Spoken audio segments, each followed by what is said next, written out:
because education provides skills to graduates, but also it can play a fundamental role in changing the supply of jobs through innovation, through R&D, in highly functioning systems. That collaboration with the private sector and the productive sector generates new economic activity. So the importance of tertiary education goes beyond just training graduates, but also into changing the productive areas in the economy. And in addition to that, it trains teachers, it trains doctors, so it has a lot of additional spillovers into human development and other sectors. So it changes, it's a fundamental aspect of economic and social development. Next.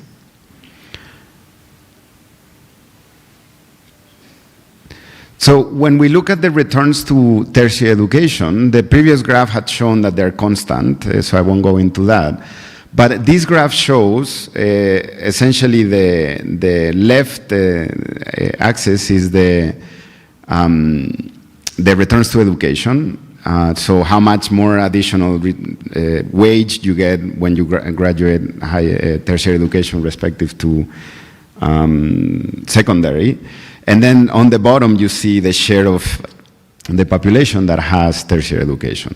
So what this shows is that in general it's flat, so which means that as you increase the share of the population that has tertiary education, the demand is also growing, so the salaries in general, they are still higher. But in the case of Africa, which again, sub-Saharan Africa, which again you can't see in the graph, sorry, but is the bottom line. What you see is that in sub-Saharan Africa, the returns to tertiary education are higher than in other regions in the world. And they're not only higher, but they're also growing. So as you grow your share of tertiary education graduates in the labor market, there is actually a higher return to tertiary education. So that's a very important argument to support expansion. Next. Now, if the returns are high now, in a few years they'll be higher. So this describes the 10 top skills. This comes from a survey, a global survey of the future of jobs, it's called, and that asked employers what are the skills that they see emerging as the most on the rise in the next few years. And what you see there, if you could actually see the slides, let me read them for you, is that the things that come out are cognitive skills, self-efficacy, management skills, tech skills, working with others, engagement skills, creative thinking, analytical thinking, technological literacy. So all of these things are things that tertiary education is fundamental to providing. So the demand is high now for skills, but it will become even higher. So tertiary education needs to play even of a more important role in the next years to come. Next. We have a lot of evidence now, so there is of the shifting demand for these skills. So there is some work that was done recently. This comes from this work, where we analyzed, this was done by the World Bank, where we analyzed the wording of the job postings to see what these new jobs are demanding in terms of skills. And you see two things. One is there's a lot of the increasing demand. There is less for managers, ironically, and more for professionals and technicians. And then in the recent years, there is a lot of demand for professionals and technicians. And the second thing that we see, that you see a lot of things, we can share the link to that note. It's a really interesting analysis. But the second one is what this graph shows, which is the share of jobs that demand digital skills. And the red one is the share that demand basic digital skills. Green is sort of intermediate, and blue is advanced. So any job basically now, 2/3 of them demand digital skills. So this is one area where the demand for skills is really shifting, and digital skills have now become essential. And again, this is something where tertiary education needs to respond. Next. Now, we know that at the moment, despite the high demand for skills and despite the high returns, there are some issues with the quality and relevance of tertiary education in the region.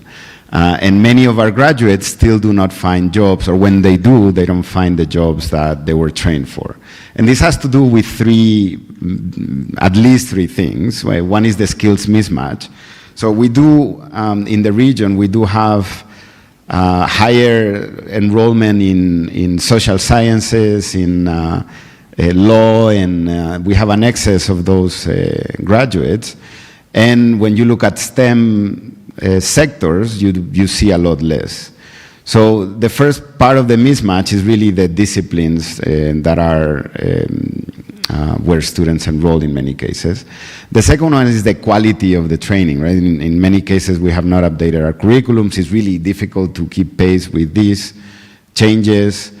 And in others, basically, it's a matter of the quality of the delivery of the education. So the skills mismatch in terms of what graduates are coming out with is very important. It's something that we need to reduce. The second one, of course, is infrastructure constraints, and this has to do also with digital. And there's really a need to catch up and improve infrastructure, facilities, connectivity, etc. And the third one is gender inequality. When you look at the region, and even in Kenya, you do see that women tend to enroll less in tertiary education. That has shifted recently in Kenya.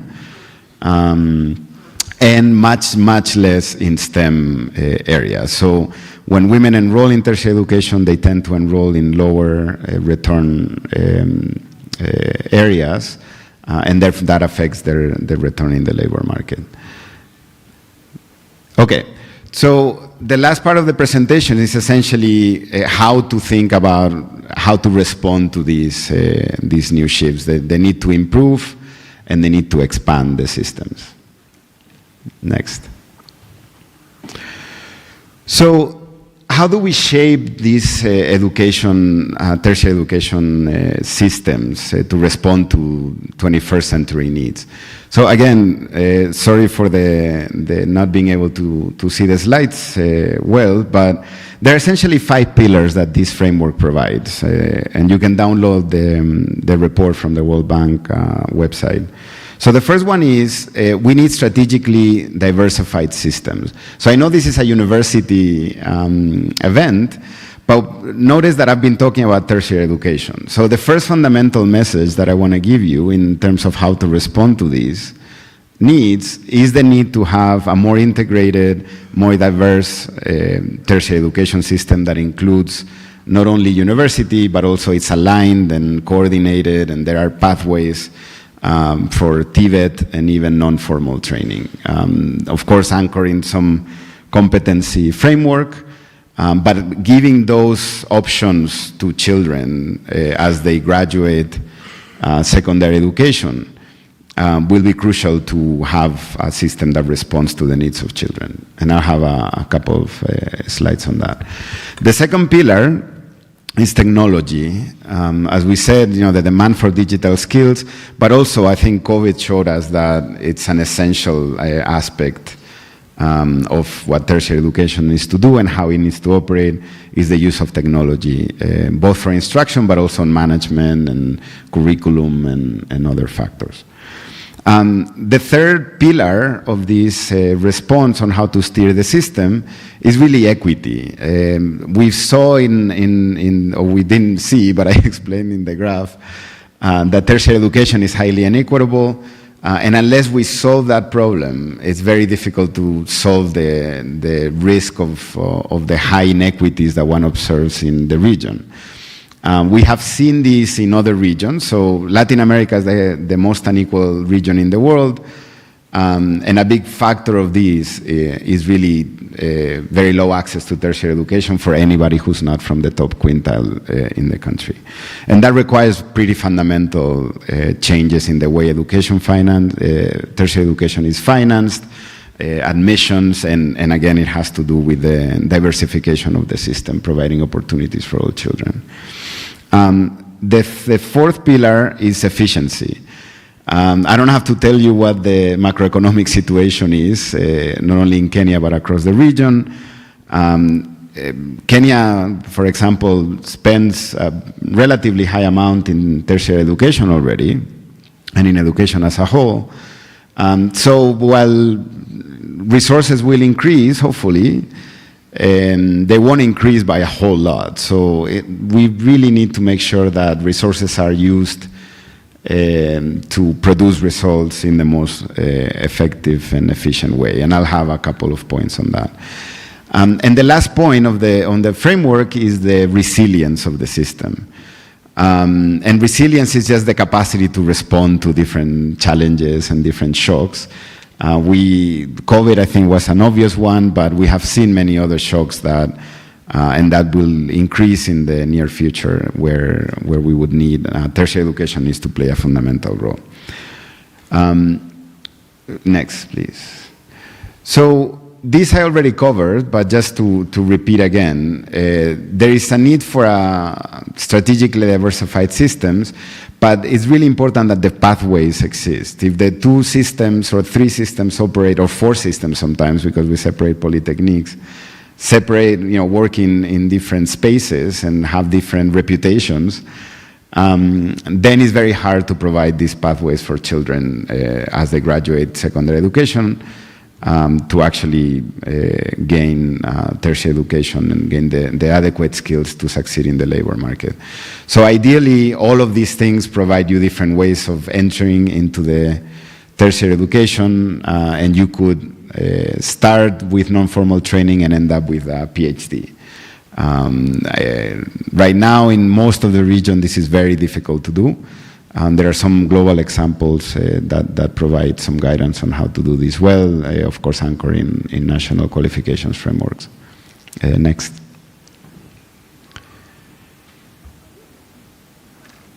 So the second one is technology.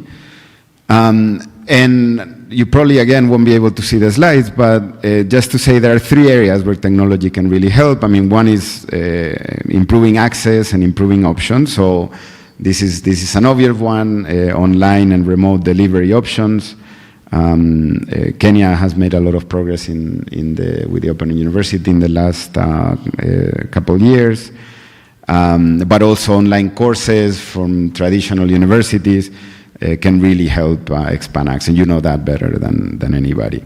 But the second one is relevance. It's more about how to use technology to make education better, not only providing access to those who won't have it otherwise. So virtual reality, AI for simulated environments, this especially on TVET has shown very positive results in some settings. Where equipment is very expensive, virtual reality can actually help with the practical aspects of training in some of the TVET programs. And then technology and flexibility can also help with micro degrees, badges, data science analytics, open pathways. So it can help really make the delivery and the content more relevant for students. And the last one is efficiency. Analyzing, for example, the analysis we did on job offers and what employers are demanding. This is something that is done with technology, so you can just scrape the internet to look for what employers are looking, so you can at least adapt a bit the curriculum or even the counseling services. So technology really goes beyond just providing distance education into how we teach and also how we manage our institutions. Next. The last, the 4th point was equity. So on equity, just want to make a couple points. So equity is not only about ensuring that any student can have access to tertiary education. So we saw in one of the graphs that if your parents have primary education, for example, you have about a 10% chance in the region of completing tertiary education. So that is one aspect that needs to change, providing more opportunities through better financing and supporting academics for students from low-income settings. But it's also about relevance. It's about providing those good options in Tibet. It's about providing flexibility, and it's about providing diversity in the system. So it's not only about making sure that the poor can access universities, but actually about having a system that facilitates that from happening. It's not just a matter of reducing the cost for them. Next. So the last, before resilient, is ensuring efficient, stable foundations. This is essentially from the policy side what the government can steer. And there are three aspects to this, or four aspects to this. First is the vision for the system. Systems that have succeeded and that are highly productive have had a long-term vision for what they wanted to achieve, what they want their graduates to look like, to the competencies, who's going to pay for what. So having that common vision among not only universities, but the government and employers, and having a country vision is the first step towards making this efficient and effective. The tools that the government has at its disposal to steer the system, which is the box on the left, are really the regulatory framework and the governance of the systems. So what the government can do really is to regulate, to ensure that the governance is right, and to finance. But the ones who actually teach, the ones who do the research, the ones who have to engage with the private sector are really universities, so it's all of you. And that's where to ensure outcomes, then you need the financing, the quality assurance, and you to make this happen. And the fourth aspect of this is information systems. So if you have the right vision, if you have the right regulation, the right governance structures at universities, the financing is not only about how much, but it's about how the money is provided, whether it's based on results or it's input-based. And you use information to make decisions, then that has a high probability of getting better outcomes. Next. Next. And the last, next please. And the last point is on resilience. Next one.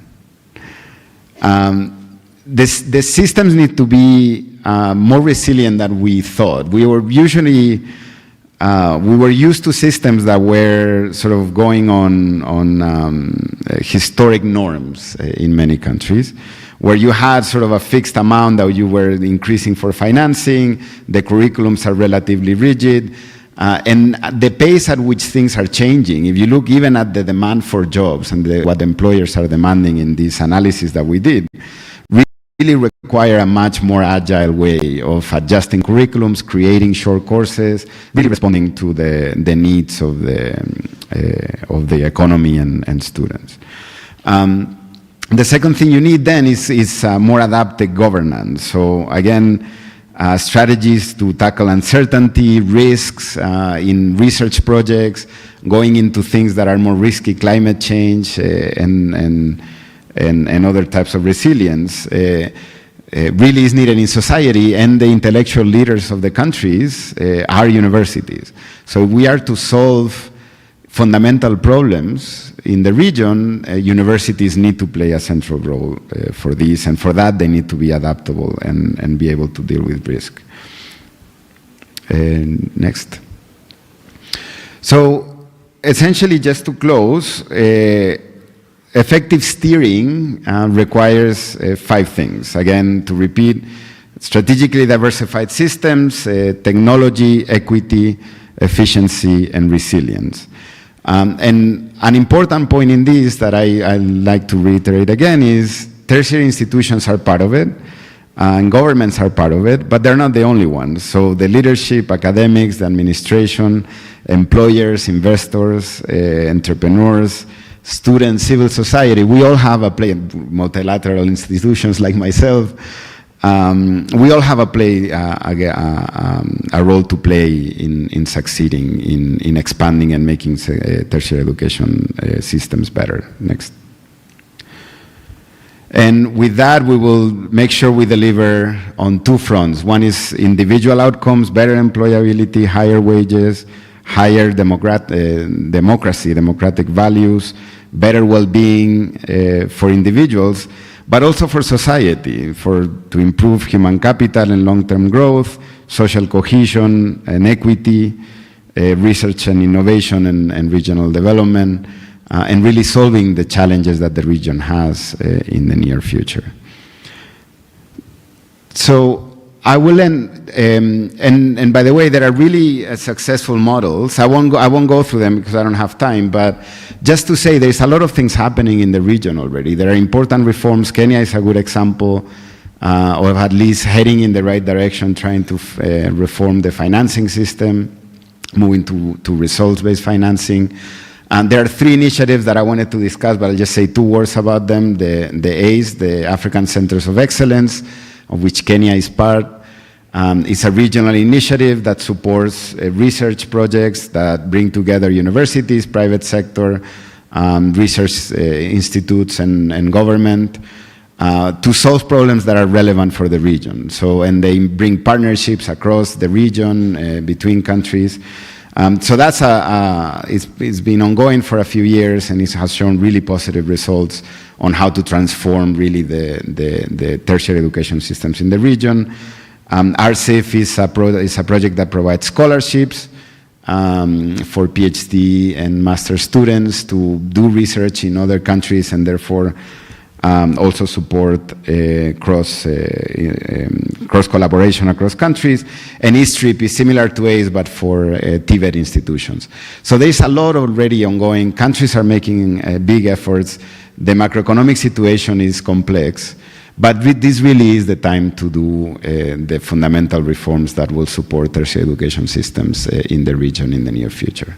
So I will end with that. You can go all the way to the end on the slides just for the information, but thank you very much. So.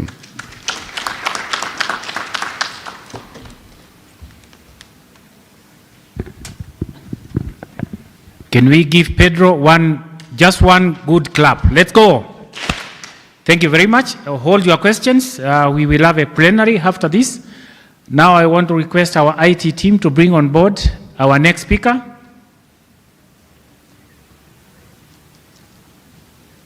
I had seen he had logged in. Our next speaker is Professor Washington Ochieng.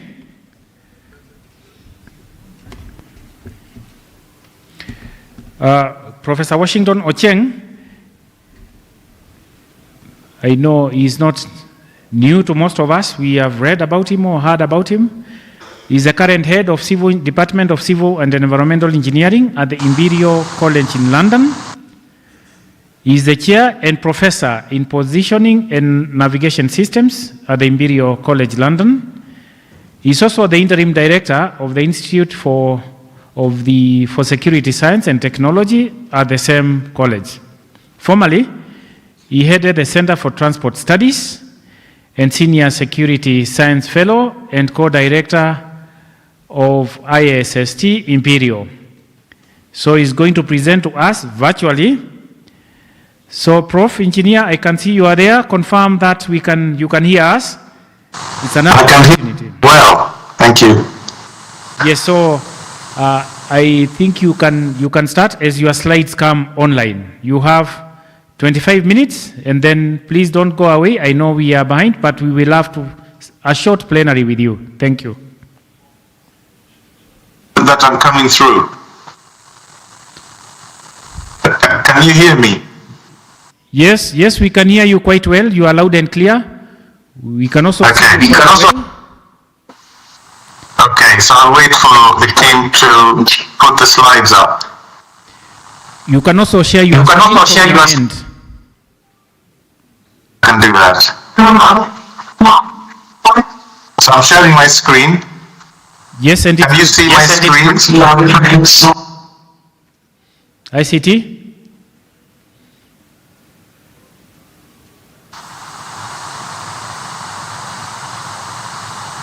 Just 1 second. Just 1 second.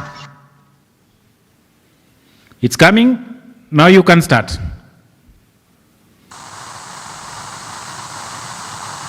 Prof, we have your slide. You can start.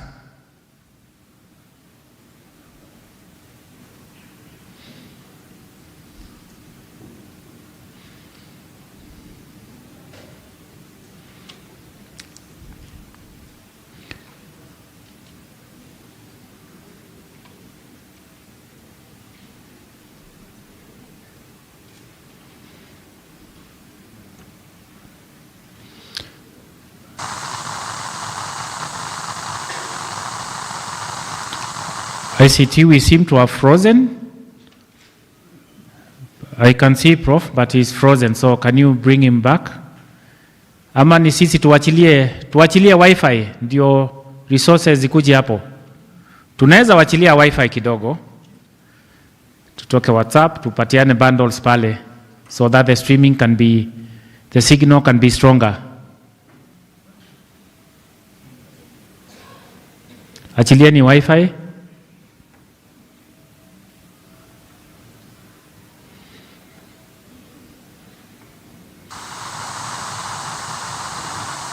Yes, now we can see it's live again.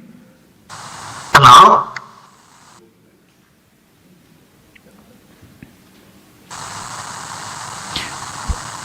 Prof. Ochen, can you try moving your slides? We can see them. I can see.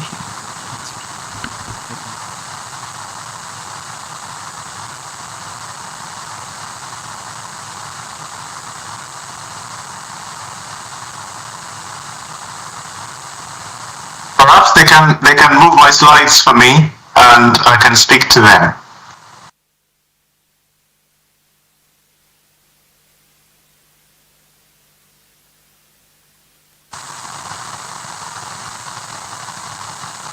Am I coming through, please? Yes, Prof. I think you can start. We will follow as we sort it here. We can hear you. The audio is very clear, so you can start. Yeah. Just start. Okay. So thank you very much. Delighted to join you at the conference. I'd just like to share some ideas with you on bearing graduates, the link between academia, industry, and the other stakeholders. Please let me know if there is a break in the communication. So audio is very So I'd like to start with this slide, which is really sets the scene for what I'm going to talk about. So this slide is really about the threats that we face. And some of these were mentioned in the previous presentation. So I've got this pentagonal diagram here, which has got the vectors. I call them the threat vectors. And that's where the problems emanate from. You can also see the Sustainable Development Goals and my attempt at the bottom there to try to map. So whether we're talking about our critical infrastructure, these are the problems that we face, and our training of engineers needs to ensure that the curricula, the programs that we develop address these particular.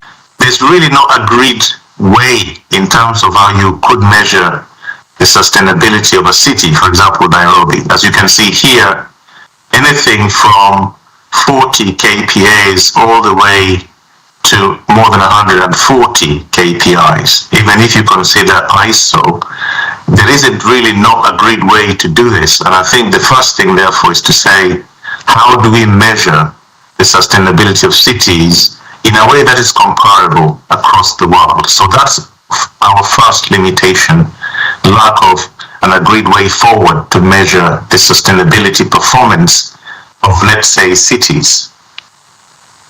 So just to summarize, the way we do it now is very arbitrary. We don't even assign weights to the various variables that constitute sustainability. And if you wanted to do something which is quantitative, which is parametric, for example, creating a digital platform, as I would say here, it becomes very difficult if we are not able to do that. But also these measures, whether that's capacity, safety, security, environmental impact, they are not independent, they are interdependent. So we need to consider interdependencies.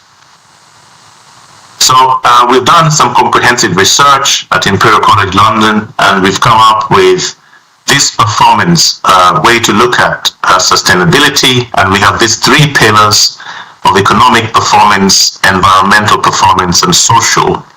And underneath each of these, you can see the KPIs. So for example, in the economic performance pillar, you have economic development, infrastructure services, human capital, and ease of doing business. And you can go through the rest of it. What we're doing now is to define the KPIs and then eventually the targets that we assign to each of them. Now, this lends itself, therefore, for us to begin to create digital platforms building on some of the techniques that we talked about and so on previously. So what we want really is to move from the left of this slide to the right, avoiding, congestion and so on with all its environmental impact, and going to the left using some of the existing technologies and new ones, things like mixed use and polycentric cities, transit-oriented development, and so on. So the shift from the left to the right is what we are trying to work hard to deliver.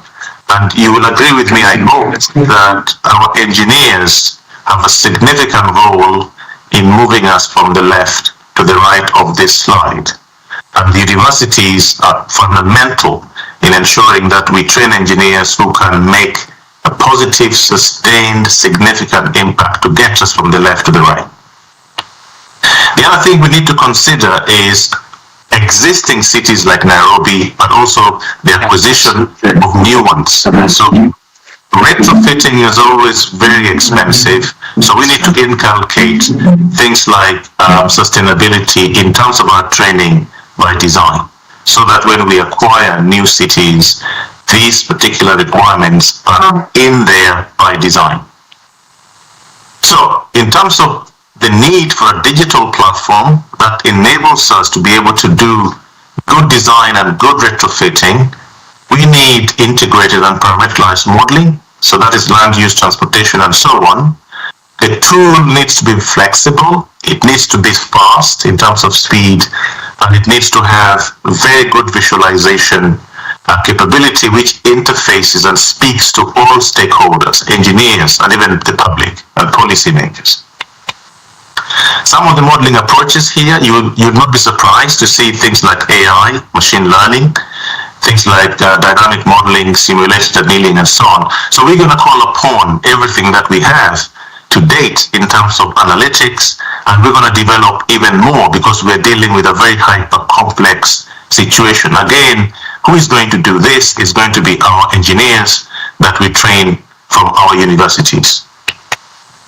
So is there anybody out there who's doing it? Yeah, there are some tools around that appear to be doing something that's related to what I'm talking about. But if you look at this matrix here, you will see that there is none of them that actually addresses everything. So what we do at Imperial College is tend to say, we need to do some research, education, and innovation to create a tool like that. So that tool is one that is going to allow us to do parametric modeling, simulation, visualization, and so on. It's a digital twin plus. So it's cleverer than a digital twin, and it allows us to explore all sorts of things, whether that's technology, whether that's socio-demographic and behavior, whether that's regulatory, and we can absorb things like, driverless cars and so on, and all this automation that is coming on.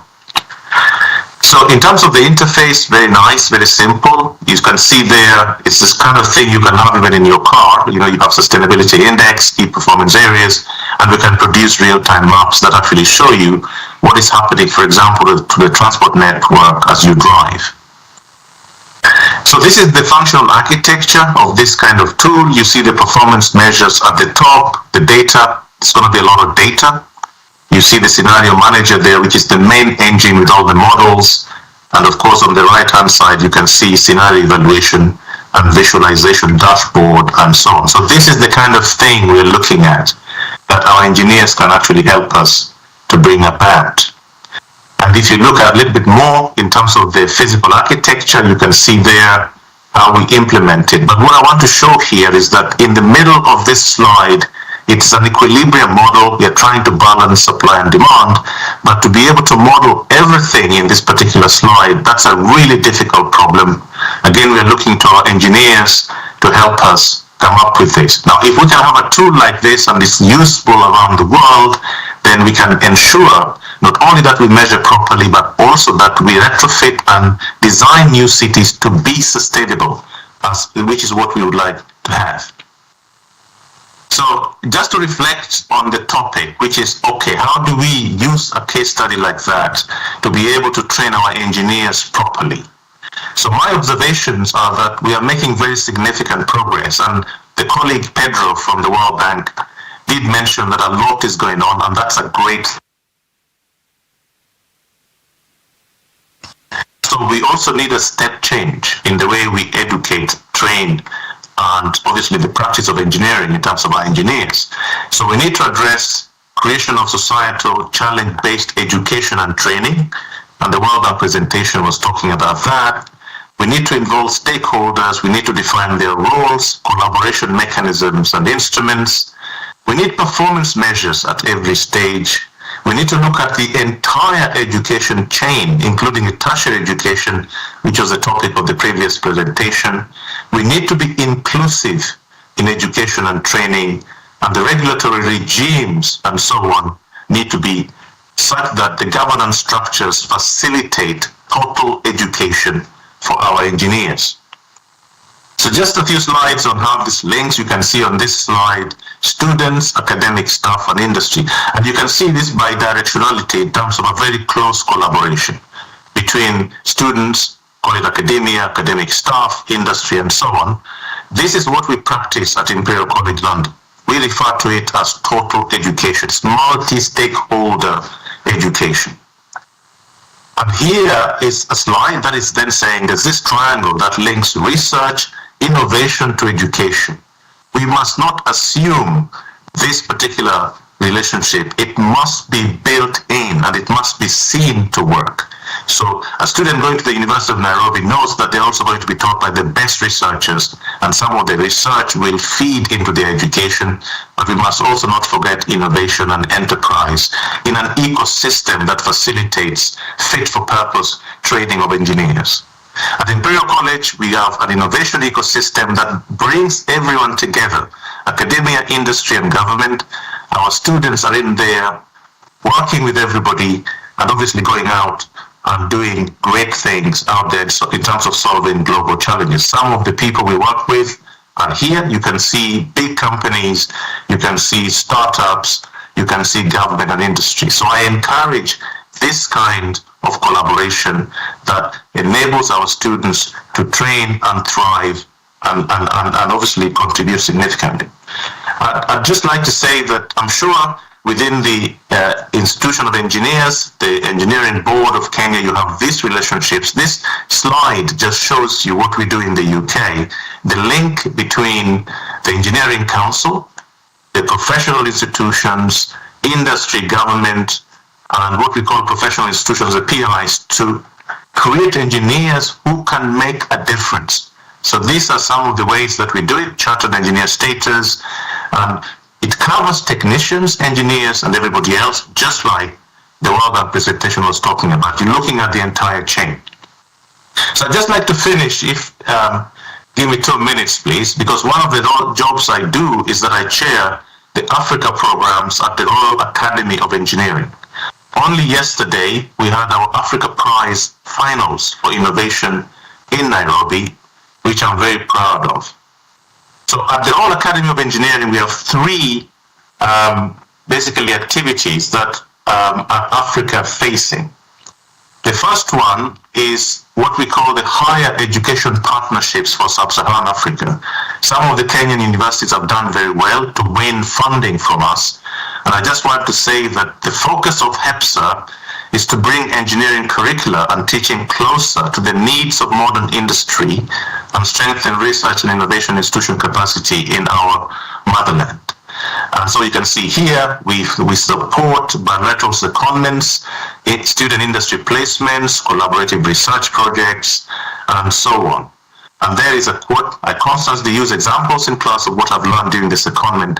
And this is making a huge impact with not very much money spent either. So please go onto our website of engineering and engage with us through HEPSA. The other one is called the Africa Catalyst. This is to strengthen professional engineering bodies in sub-Saharan Africa so that they can drive sustainable and inclusive development. Again, we make funding available to effectively promote the profession, sharing best practice, and increase local engineering capacity building. Please engage with us through the Catalyst so that we can do a little bit to help one another in developing fit-for-purpose engineers for our country and also our continent. Then the RANG, Royal Academy of Engineering Africa Prize. This is for engineering innovation. As I say, we had our finals yesterday in Nairobi, which was graced by people like Ambassador Philip Thigo. The winner gets £50,000 to be able to scale up their innovation. Again, Kenya has done very well in this particular program, so I call upon you again to spread the word and engage with us to do a little bit for the motherland.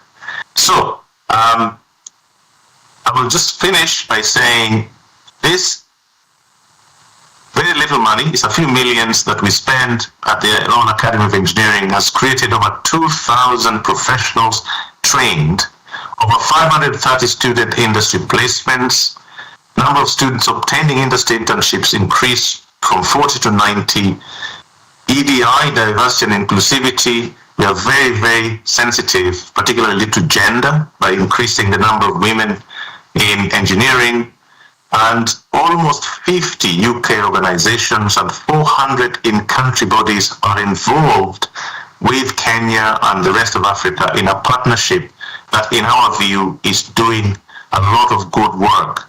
Now, please, come in with us if you haven't done so. I know that universities like the University of Nairobi, TUM, TUK, and so on have obviously done this. The rest of you, please join us at the Royal Academy. And I hope that you found the few minutes useful. So thank you very much again for inviting me. I'll stay online to answer any questions that you may have. So thank you very much, Prof. Engineer. A round of applause. We appreciate that you found time to speak to us, but just before you go, allow us to pick some questions from the floor. From myself, I would wish you can clarify just the role between the professional bodies and the university and the commission, for example. Just a role. What is the ideal when it comes to approving the programs? Maybe you can share that.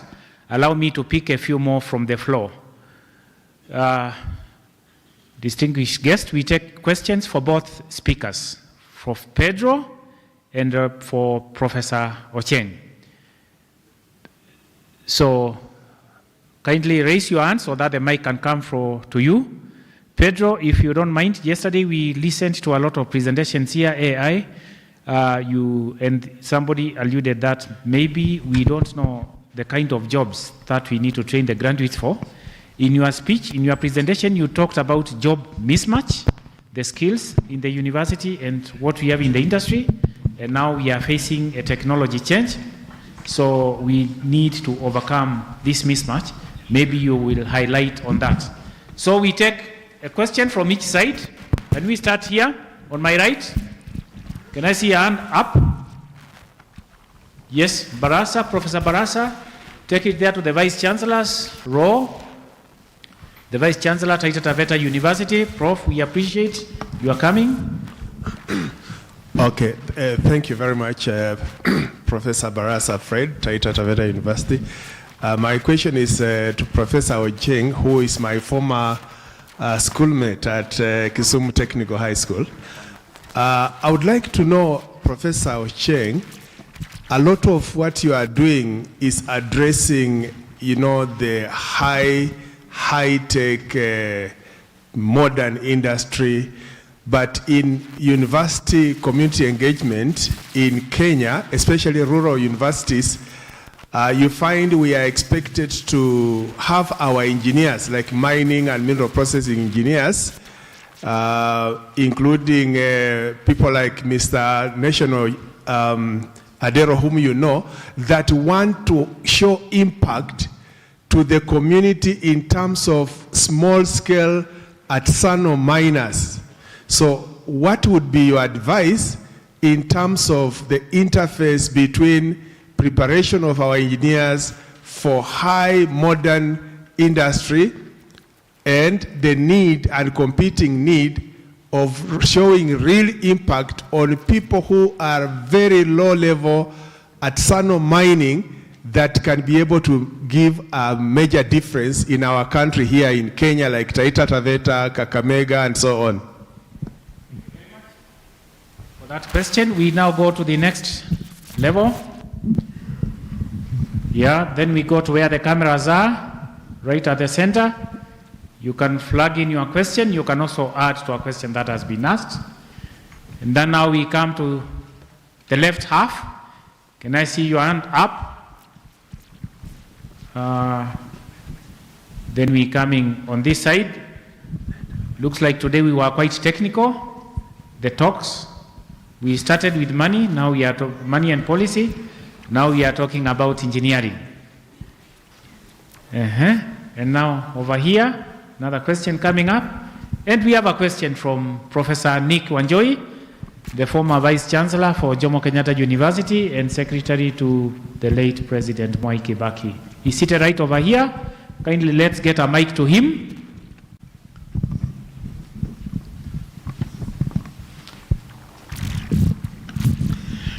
Thank you, Chairman. Oh, yes. I listened to the last part. I think I found Ocheng talking. But I heard him talk about making the cities good and whatever. But in Africa, Ocheng should know, and I'm sure he knows, in Africa, we have the challenge that we do not have African industries. All industries we have in Africa are owned and run by foreigners, except work. This is where we have a real challenge. For how long will our education continue training Africans to be slaves and manual workers for the rest of the world? For how long? And this is where I thought Ocheng on this kind of thing would discuss the kind of mechanical engineers in order to enable them to start tool and machine and equipment making in Africa using our natural resources. Why should our natural resources continue being exploited and taken away by foreigners, and we have engineers? What are they doing? I think we need to change the way we teach our engineers, especially to get involved in innovation, in tool and machine making. For without that, there will never be manufacturing by Africans in Africa. And I'm sure Professor knows it. Of course, probably he has forgotten that, as we said yesterday, thing is still forbidden in Africa because of what we called yesterday Act, which says, if I have to quote, that people in colonies, especially in Africa, shall not be allowed to make tools. Number two, that people in Africa shall not be allowed to manufacture anything for the market. I'm quoting it. And number 3, that people in Africa must continue being a market of imported tools, machinery, resources for industrial countries. They will not be allowed to use their natural resources for manufacturing, including coffee. Where are we exporting coffee? Where are we exporting tea? Where are we exporting rubies? Where are we exporting the others? Sometimes you think people are mad. Sorry, I took a little longer. Thank you very much, than Prof. necessary. Steering committee, we have a keynote speaker for the next conference. Kindly note that Professor Wanjoy, we will request him to come and give a talk on this topic, which is very passionate. Now, in the interest of time, allow me now to allow only one more question from our CEO, Professor Kuria. Oh, there is one more there. Kindly keep it short. I'll try to keep it very short. You've mentioned the barriers and challenges as skills mismatch, infrastructure constraints, and gender inequality. I would actually suggest there are more than that, and I won't, because time is, for the sake of brevity, I won't go through all of them. I think we need to think about things like financial constraints, because that's a factor that's going to have an impact or has an impact on the students going to the institutions. We need to think about political and economical instability, because that's something that will have an impact in those particular places. And then the other thing we have to think about is geographical barriers. And the reason why I'm mentioning this is because unless we think about these things in a different way, then we cannot be able to look at the innovative solutions to some of these things. And just one more thing, when I talk about innovative solutions, let's take the financial constraints first. We can think about instruments like contingent loans. We can think about, for the geographical barriers, we can think about, Professor Kuria talked about satellite universities. We can think about satellite institutions where you have one in Nairobi and in various other places. And the final thing to make is we must absolutely do a lot more in terms of the gender inequality. And the only way to do that is first and foremost recognizing it, and then secondly, putting in a lot of money in terms of awareness and campaigns and doing something about some of the cultural attitudes and biases that we have. Thanks. Thank you very much for those remarks. Now, as we wait for the last question, allow me to announce that we will have another online presentation from 10. So I will request the responders to keep it short. Prof. Kuria, you had a question. Prof. Micheka, you can just come.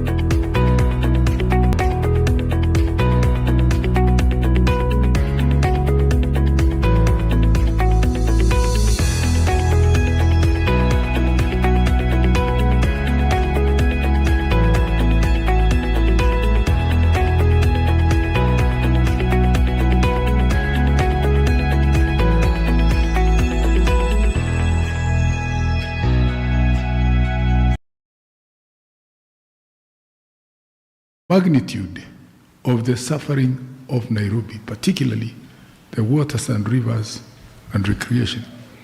Those are young Novotel. We don't want to be another headache. Could you advise before we get too long? Every county has a river, has an urban area. What can we learn from the mistakes already existing? Thank you, thank you, thank you.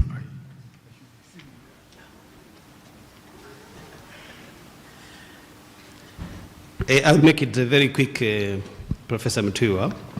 I have a question for each of them. First of all, I want to thank both of them very sincerely for coming.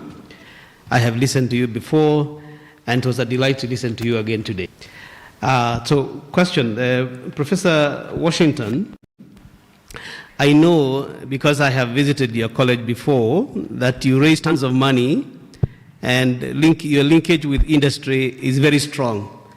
Are there some tips that you could share with the vice chancellors and others here on how best they can link with industry to make sure that the training of the graduates and the research and innovations that they do get commercialized? That is a big problem in this part of the world.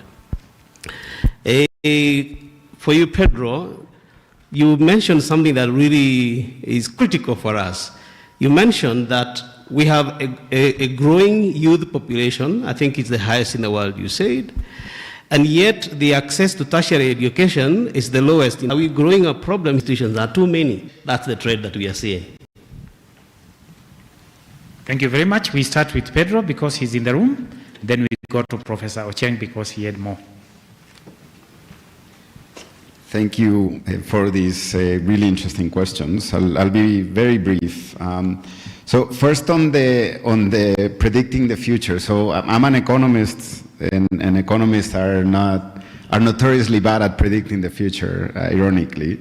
So I can tell you what the jobs of the future will be. But if you look at the slide that we presented, really when you look at the skills demanded, we used to talk about skills mismatch as one of the factors of too many economists and too few engineers. That's one aspect. But when you look at the demand for skills, the new skills arising, they're not that type of mismatch. They're thinking about, it's different skills than just area.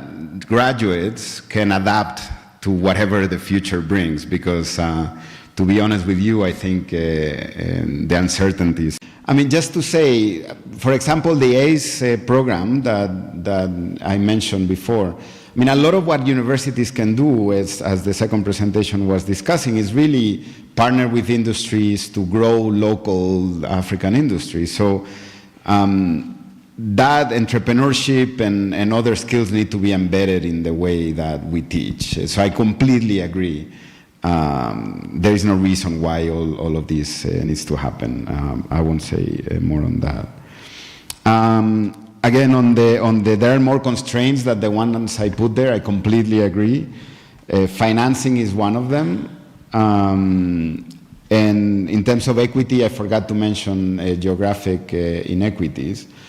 I had another part of the presentation talking about different instruments to improve equity. Contingent loans is one of them. But a big part of the problem, even if you contingent loans or other types of scholarships, is the geographical. So it's the fact that there is no university or there is no program in your area. So, and if you look at the differences in access to tertiary education across counties in Kenya, is humongous. So really solving that problem is crucial, as is gender.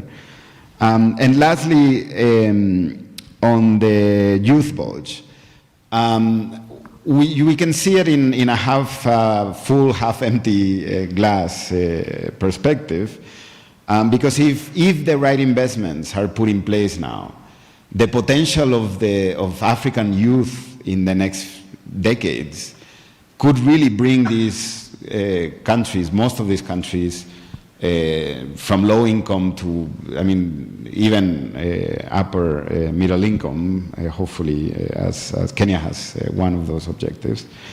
But if we don't, if the right investments are not in place, this is a huge risk. There is already many countries in the region with high levels of youth not in employment, not in education. And if that continues to grow, it's not only a wasted investment on all these years of educating them with public money, but it's a serious risk to social stability and other factors. So we either get it really right or we get it really wrong. But this really is a crucial moment to take this seriously and really expand opportunities for youth if we want the region to prosper. So I'll stop there. I think I covered all of that. Thank you. Thank you very much. Professor Engineer Ocheng, your comments? Your parting shots? I will be brief. I want to say that taking on the question from Professor Njohi and Professor Barasa, I share completely the frustrations of Professor Wanjohi completely, and I agree with him 100%. I always say that, firstly, the hope that a country like Kenya has is in its youth. That's point number one. And the second is that you've got to do something to set a country like ours onto a path to sustainable, inclusive growth. And that must mean that we develop our engineers and our industrial base, because there's a lot that Kenya can do, whether that's to do with natural resources and so on its own. But it's a very interesting problem that I see, which is almost a cultural one, a mindset. Yes, we need to have a step change in the mindset where everything is made elsewhere and we are exporting to elsewhere. So that brings me to the question, and this is also for Professor Barasa. What are our universities for? What are they for, really?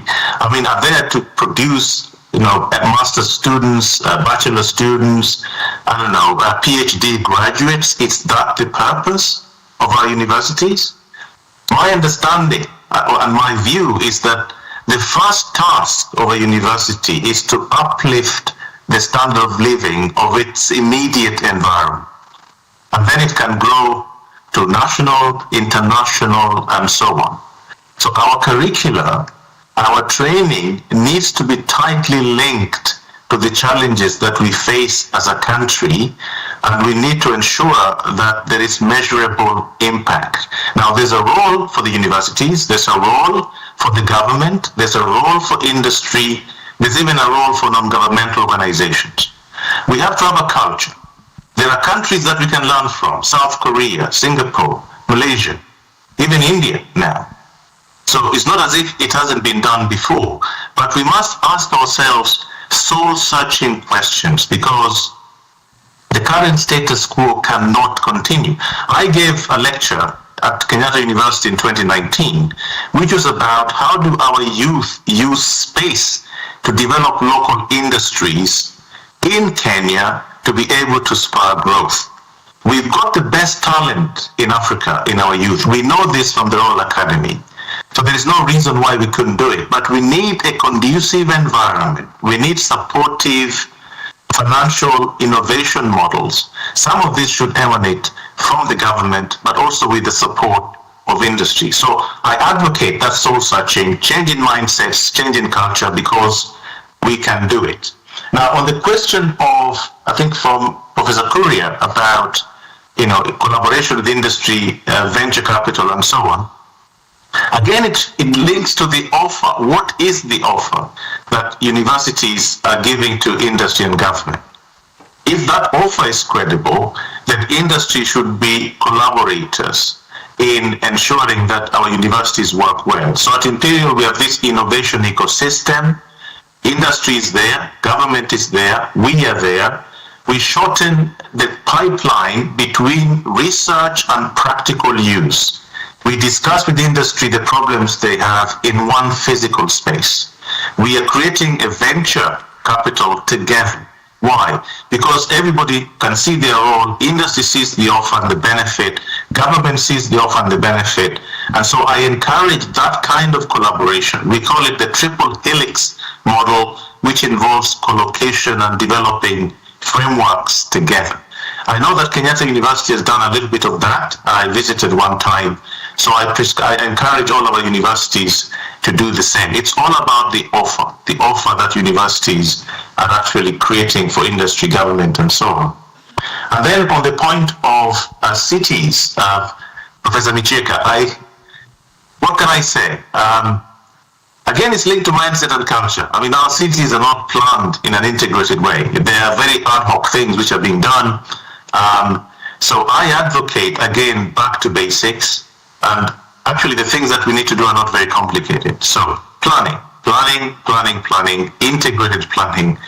And of course, obviously, the actual governance side of things also needs to be streamlined. My frustration is that we have the people, Kenya has some of the cleverest people I know, the smartest people I know. And so the human side of it is not the problem. I think the problem lies elsewhere. That's governance, conducive environments, models, financing, and so on. But there's this problem I keep coming to, which is a mindset. How do we change that? How do we change that mindset to be mostly inward-looking, selfish in a way, and developing our country to be self-sufficient in the next few years?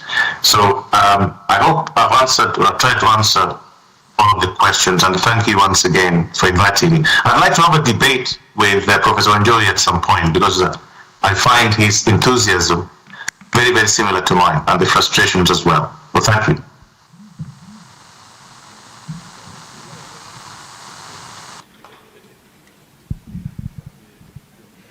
Thank you very much, Professor Washington Ochieng, and also our first speaker, Pedro Sadan Infantes from the World Bank.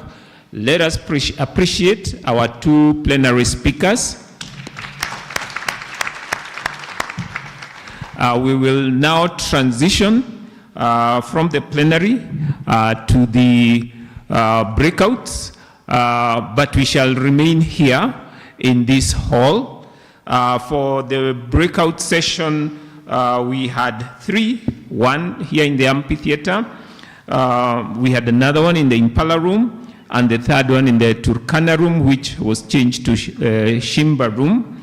The Impala room presenter is not here, and the presenter for Turkana room, or the Shimba, that is Professor Mutuiwa and Dr. Eunice Marete will present here, so we'll all remain here for the next session.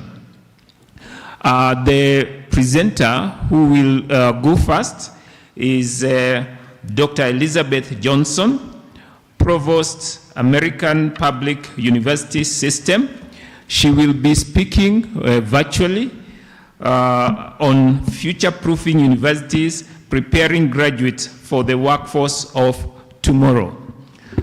Before I read her profile, I just want to introduce myself. My name is Kamau Gamau, Vice Chancellor at the Corporate University of Kenya, based here in Nairobi, and I'll be chairing this session together with my colleague, Professor Justus Mille, Vice Chancellor, Kiriri Women's University of Science and Technology. So Dr. Elizabeth Johnson, prior to joining the American Public University System, Dr. Johnson was the provost at Post University in Waterbury City, applying her passion for the design and delivery of high-quality, career-focused education offered to Post's 1,000 main campus students and 20,000 online students. Elizabeth led the academic affairs strategy in Post's 5 schools and within the student support services. In her 6 years as provost, she implemented 8 new academic programs and 2 programmatic accreditations and added 2 new schools, the American Sentinel College of Nursing and Health Sciences and the School for Continuing Education. Elizabeth prioritizes academic integrity, workforce readiness, and DEI values in every academic affairs initiative. Prior to being named Post's provost in 2016, Elizabeth was an assistant professor for environmental science, director of science programs, and dean for the School of Arts and Sciences, as well as an assistant provost. I take this opportunity to welcome Dr. Elizabeth Johnson. You have 30 minutes for your presentation. Most welcome. Thank you very much. Can I verify that you're able to hear me? Yes, we can hear you very well. You may present. In my presentation?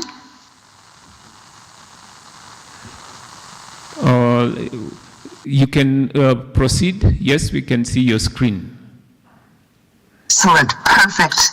Well, good morning, everyone. And I understand it is 10 a.m. where you are. It is a very early 3 a.m. where I am. My name is Dr. Elizabeth Johnson, and I serve as the provost at American Public University System. I really wish that I could be there in person, but it is an honor to join you virtually today to speak about the future-proofing higher education by preparing graduates for the workforce of tomorrow. As was mentioned, my educational background is in environmental science and in soil chemistry, and I've served in higher education in the United States for more than 20 years as a faculty, a dean, and I have been a provost for the last 8 years. I joined American Public University System 1 year ago. The American Public University System is made up of the American Military University, which was founded in 1991, and American Public University, which was founded in 2002. We serve our students entirely online and are the 4th largest provider of online education in the United States.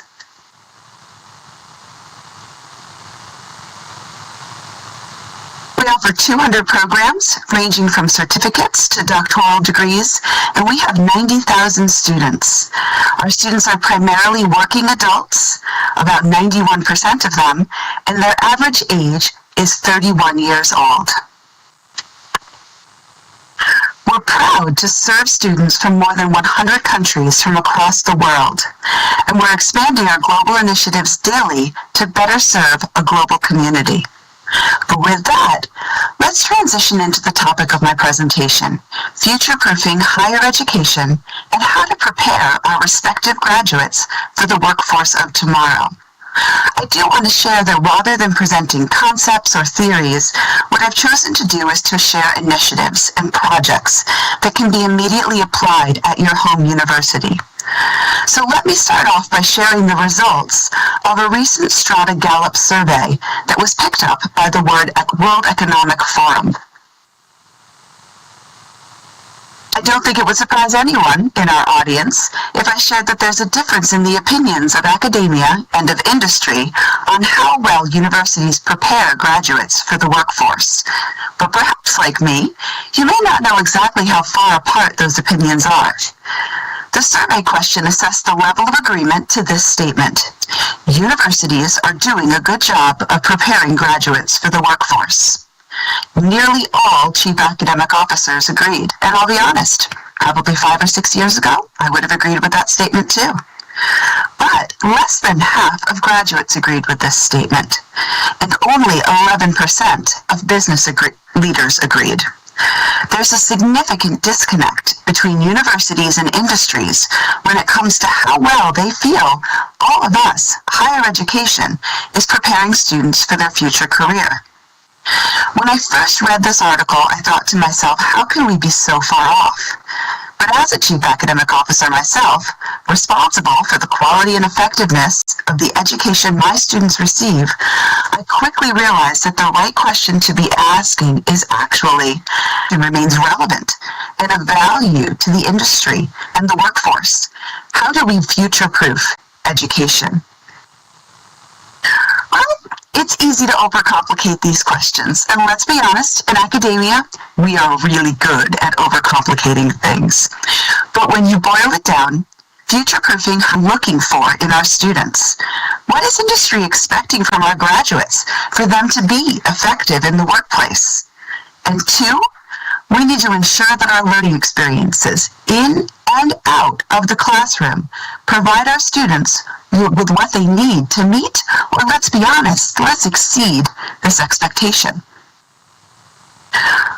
Well, we can find the answer to the first part by looking at any of 1,000 white papers and surveys that have defined what employers are looking for in new graduates. They want applied knowledge from current degrees. Well, this is the deliverable that those of us in academia are most comfortable with. Imparting knowledge on our students has been the basis of education for centuries. The important words here are applied and current. Employers want to hire graduates who have an immediately applicable and up-to-date knowledge base in a subject area. Technical and professional certifications. Today's employers are looking for more than book knowledge. We heard this mentioned in one of the questions just now. They're looking for graduates to be able to demonstrate clear technical skills. Most recently, this includes Gen AI tools, in order to increase efficiencies when those graduates land in their place of work. And they like graduates to show completion of professional certifications that might even be from outside our universities, and I'll speak more about what that means. 21st century skills. These are also known as life skills or soft skills. They go by a lot of names, but these are the skills that go beyond book knowledge.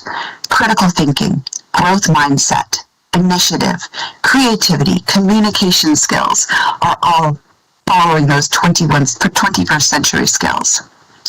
And the last bullet I have on this slide is upskilling for career changers. And I won't have time to speak to mid-career upskilling, but I would be remiss if I didn't include it in this list. So as for that second part, how do we design our academic experiences to ensure that our graduates meet the expectations of their future employer? That's where I'd like to spend the rest of our time together.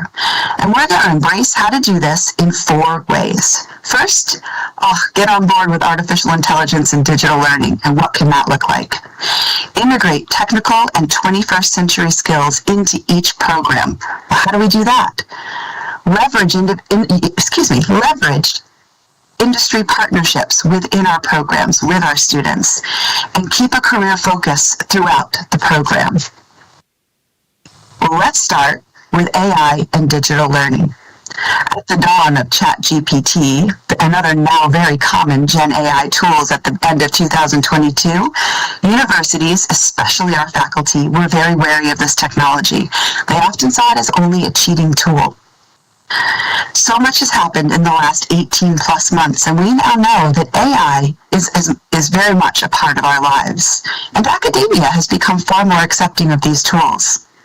Employers are expecting students to come to them with AI skills to be able to create those efficiencies that I mentioned just a moment ago within their organizations. So while the information that I'm sharing here on the Bachelor of Science degree is based on United States data, the interest in the development of degrees in AI is growing tremendously, as you all know, across the globe. In the United States, this is a newly popular area of study, so we are seeing a huge compound annual growth rate for enrollments of 76% over the last 4 years, with no sign of slowing. Look at that arrow. And this aligns with the anticipated job growth in this industry, which is projected to grow 23% through 2031. And the AI specialist in the United States is one of the fastest growing career opportunities, with a 39% employment growth rate expected by 2029. But creating full degrees programs in AI is not required to meet the expectation of industry. And then depending on your university's mission, it might not even be a good fit. It really is the skills themselves that are in demand.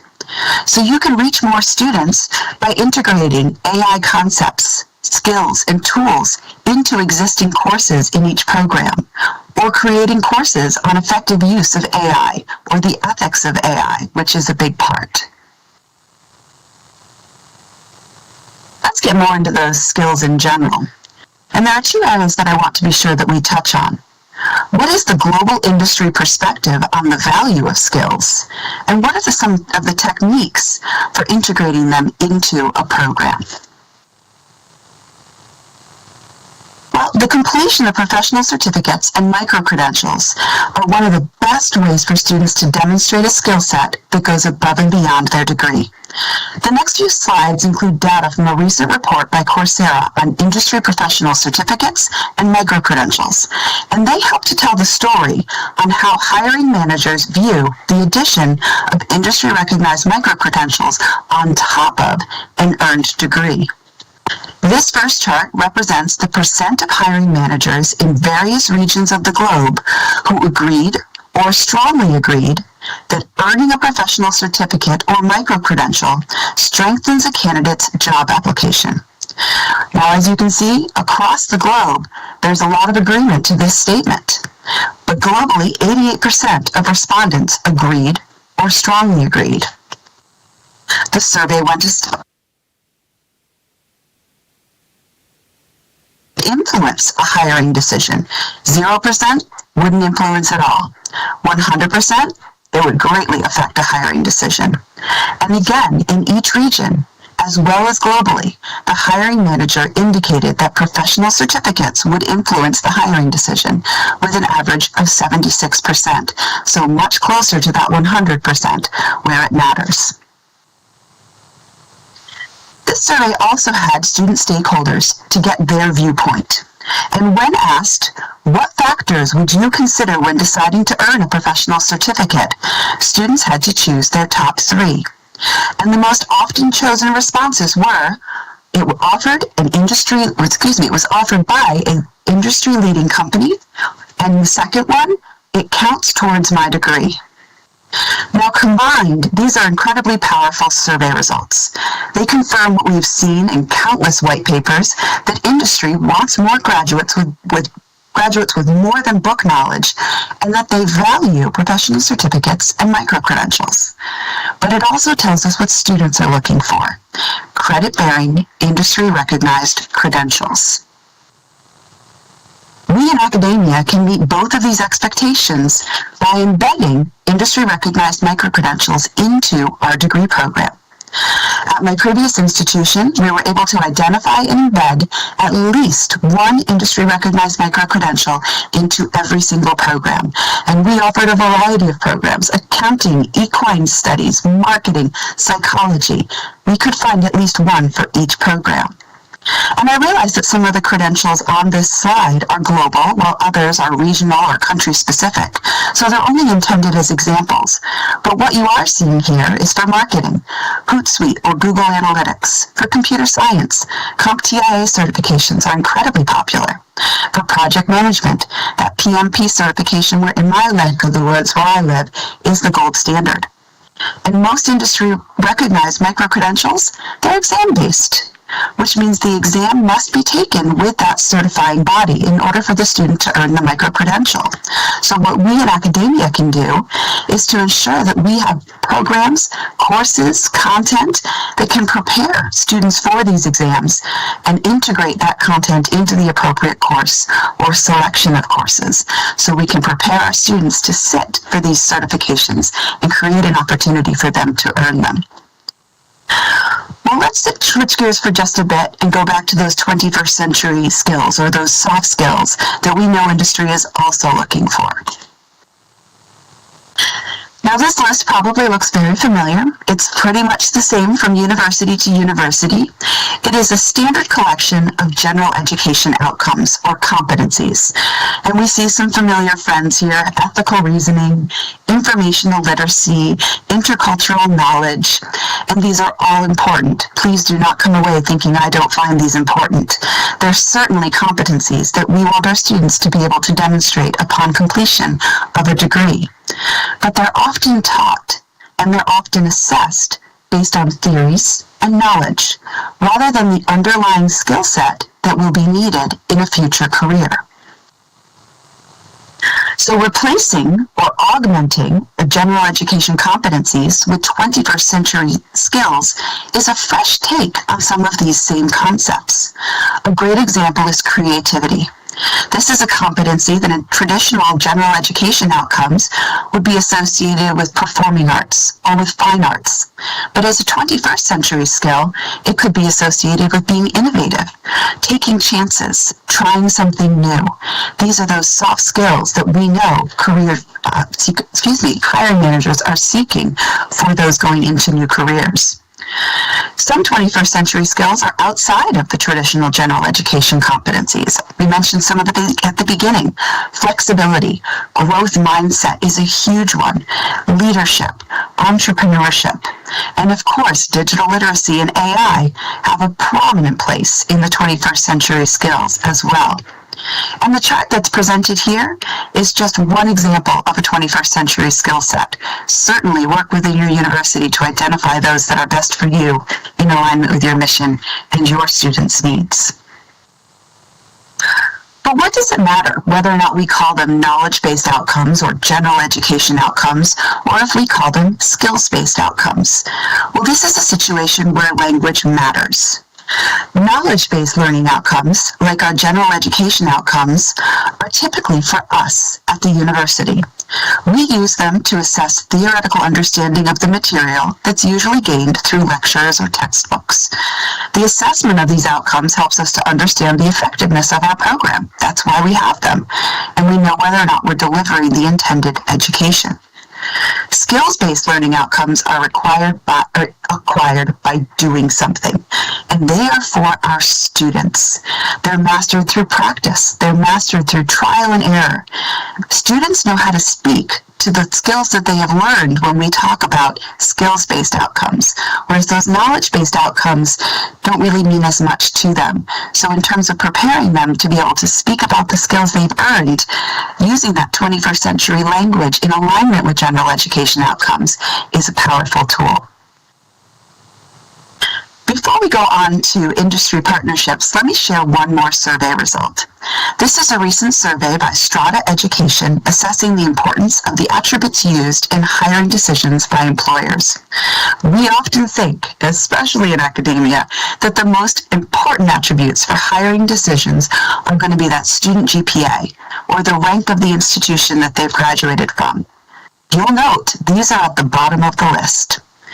The top of the list includes two 21st century skills, interpersonal skills and interview presentation, and then that big bucket for technical skills comes in third. Skills matter in industry. All right. Our third area, industry partnerships, are a valuable way to understand exactly what the industry is expecting, not holistically or looking at white papers from across all areas, but for a specific program of study. So, what can I say? Leverage those industry partnerships. And one great way to do that is through the use of an industry advisory board. And when I say use, please know I mean effective use. This should not be a box-checking exercise to make any accrediting or regulatory body happy that you have this. Use these boards. Invite individuals from local, regional, national, or global industry to be part of your advisory board for each program. And I'll be the first to say it's very exciting when a CEO from a company wants to join your board, but they may not have the insight that a manager does who is at that entry-level position. So be sure that you have folks who represent that area as well. Your industry advisory board can help to provide insight on the program-specific inquiries you might have. What are the technical skills that is expected or that you're looking for as a hiring manager? What are the professional certifications or those micro-credentials that we can embed in our program that will help our students to get jobs? The course content or topics that they would like to see graduates come to them with proficiency in. And of course, they can tell you the direction the industry is going, so you can keep your program fresh and modern and current so that you continue to meet the need of industry. And I really do suggest that you partner with one or more of these companies to request real-world problems for your students to solve, especially at the 300 and 400 level. It's an excellent experiential learning for your students. They come away with wonderful experience, having seen what happens within an industry, having interviewed individuals from across that company to better understand whatever the problem is that they've brought before your class. It could be a marketing problem. It could be a cultural problem within the organization. And it's wonderful to see how the students might have a new take on an old problem that has been occurring within that organization. For the industry, no-cost creative solutions are provided to the company by those students, so it really is a win-win. And by getting those relationships going with industry, you're going to create more meaningful partnerships that you can leverage for more opportunities for internships for your students. And let's be honest, we all know that internships are one of the best resume builders to make sure that you are ready to go on effectively meeting the needs of industry. All right, finally, ensure your students understand the career options and that they can speak to the skills that they have learned by clearly integrating career content and mapping it clearly for your students as well as yourself through the program. All right, so how are we going to do this? Well, as we look at career services, we've got 3 steps. Introduce, connect, and tie in. Introduce career services early and often. Too often, career services is seen as something that comes at the end of the program. I really do suggest Bring it up during orientation. Start talking to your students about what it is that they want to do and what they're going to need to find success in that area as part of their first year experience. Throughout the program, connect assignments and activities to available career tools and services, and purposefully include assignments and career opportunities. Creating resumes and cover letters is an excellent course assignment. This should not be considered co-curricular. And of course, tie in those career services at the upper level to support with the job search. So for the last 20 minutes or so, we've been talking about numerous ways to ensure our students meet industry expectations and are ready for that workforce, and to meet the needs of the industry. The final initiative I'd like to share is that mapping component, mapping your career components to your curriculum. And I said it has value not just to us, but to our students. The value to the students, by mapping the career components in the curriculum and compare with the industries to add missing skills or content to support our students. So our mapping could include any of the items you see on this screen. AI skills, industry recognized micro-credentials, professional certificates. Where are those 21st century skills being covered? Career-focused content and assignment in courses. Where is career services being woven in? Is there experiential learning with an industry partner? Do you have internship opportunities? And the last two items that are on this slide are in red, because they do have a significant cost or resource career, and they see value in what they're working on. And at the end, the up-and-coming topic is a skills-based transcript, and it's being discussed more and more, not to move away from the course-based transcript, but in addition. So, and I would like to give a thank you to our chairs, to all of you, and especially to Alliance Manager Africa, Lillian Njeri Runin, for helping me get connected this morning.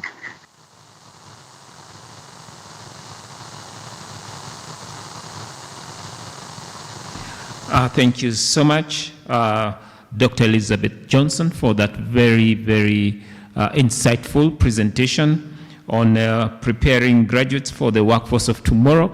Let's appreciate her again with a hand clap.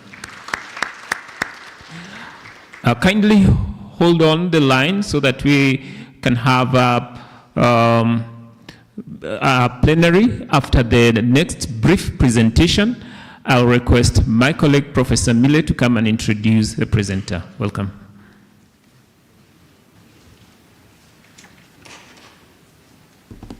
All protocols observed, and the interest of time.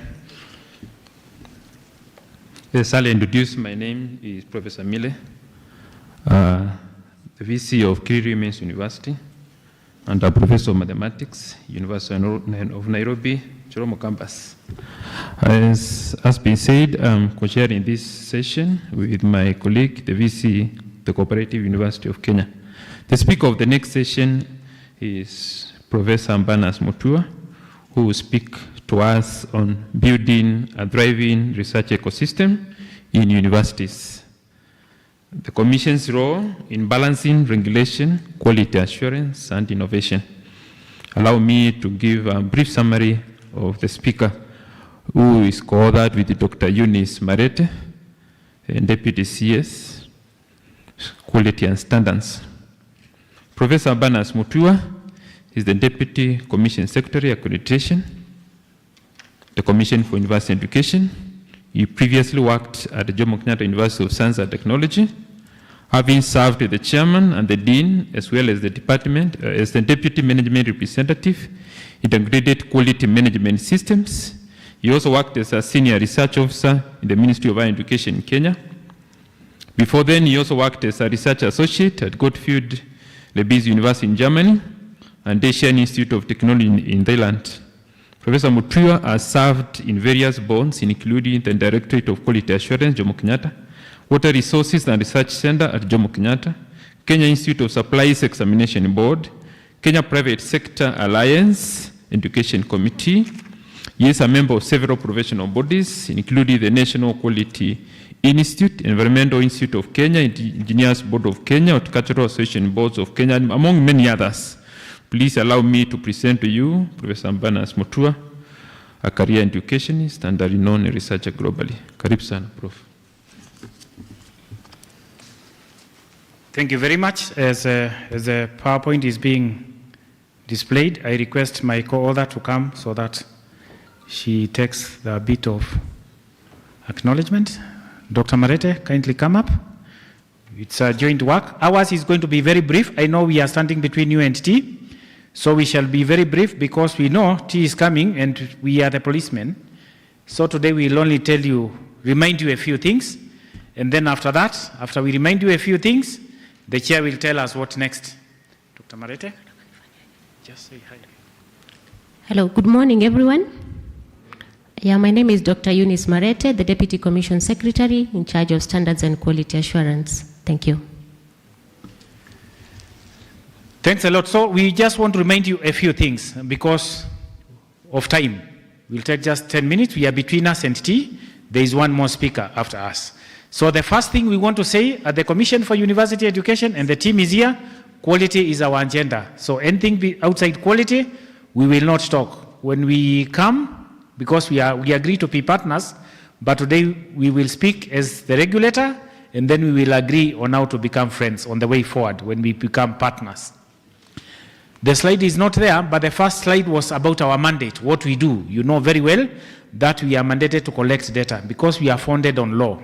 We are founded we are in the Constitution, we have an act, we have several guidelines, we have several regulations, and we have standards, very good standards, which we have developed with us, because everybody here today is a part of the commission, which we also implement. So our first mandate, we collect data. When we send the request to you, kindly give it to the commission, submit it as accurately as possible, so that we can be able to make that decision, so that we can be able to advise policy based on that data. When you delay in sending the data in, then it means there is a delay in the communication. And then we also license all collaborations and student recruitment agencies. If you have these collaborative projects, if you are starting a nice collaboration with the industry, kindly notify us so that we are in the picture. In case there is a challenge in future, you can always run to the commission and the commission will sort us. And then the next one is the accreditation. You know the commission has that mandate for universities, for programs. And here I want to say, here we are very strict. If you know an institution that is operating, offering a degree without a license, kindly notify the commission. If you know your university is offering a program that has not been accredited by the commission, because accreditation is the first step in quality assurance, kindly notify the commission. After the accreditation is done, we then come to check whether you are doing what we agreed, the quality assurance step. And that's why there is a post-accreditation audit. And that is very important. You can see it will be for the institution which was accredited, for the campus which was accredited, and also for the programs. The commission develops a lot of policies and a lot of advisories, but most importantly related to today, because today is the climax of one of our mandates, we promote research. The commission promotes research, and from the findings of that research, we make advisories on how to improve that. The next two slides we can skip because they are about the accreditation, how we do the institutional, founded on law. This is a law that we know very well, regulation, so this you can refer to. The next one is about academic programs, how we do the accreditation process. And remember, we have said, if you are offering a program that is not approved, please do not look for someone from the commission to come and help you. Just ensure that you are running only approved programs. That is very important, and that is something that we want to insist on. But let's look now at the next level after we've done that, the quality assurance. The quality assurance is very important because it's through this step that we guarantee to the world that we are offering the best. And we have seen a lot of the graduates from our universities, which at times people feel are not doing enough, really succeeding when they go to work internationally, and also in our country here, they succeed very, very well. So that's a plus. So the commission really takes this very seriously. Many times, we are writing to international bodies to recognize our programs as well.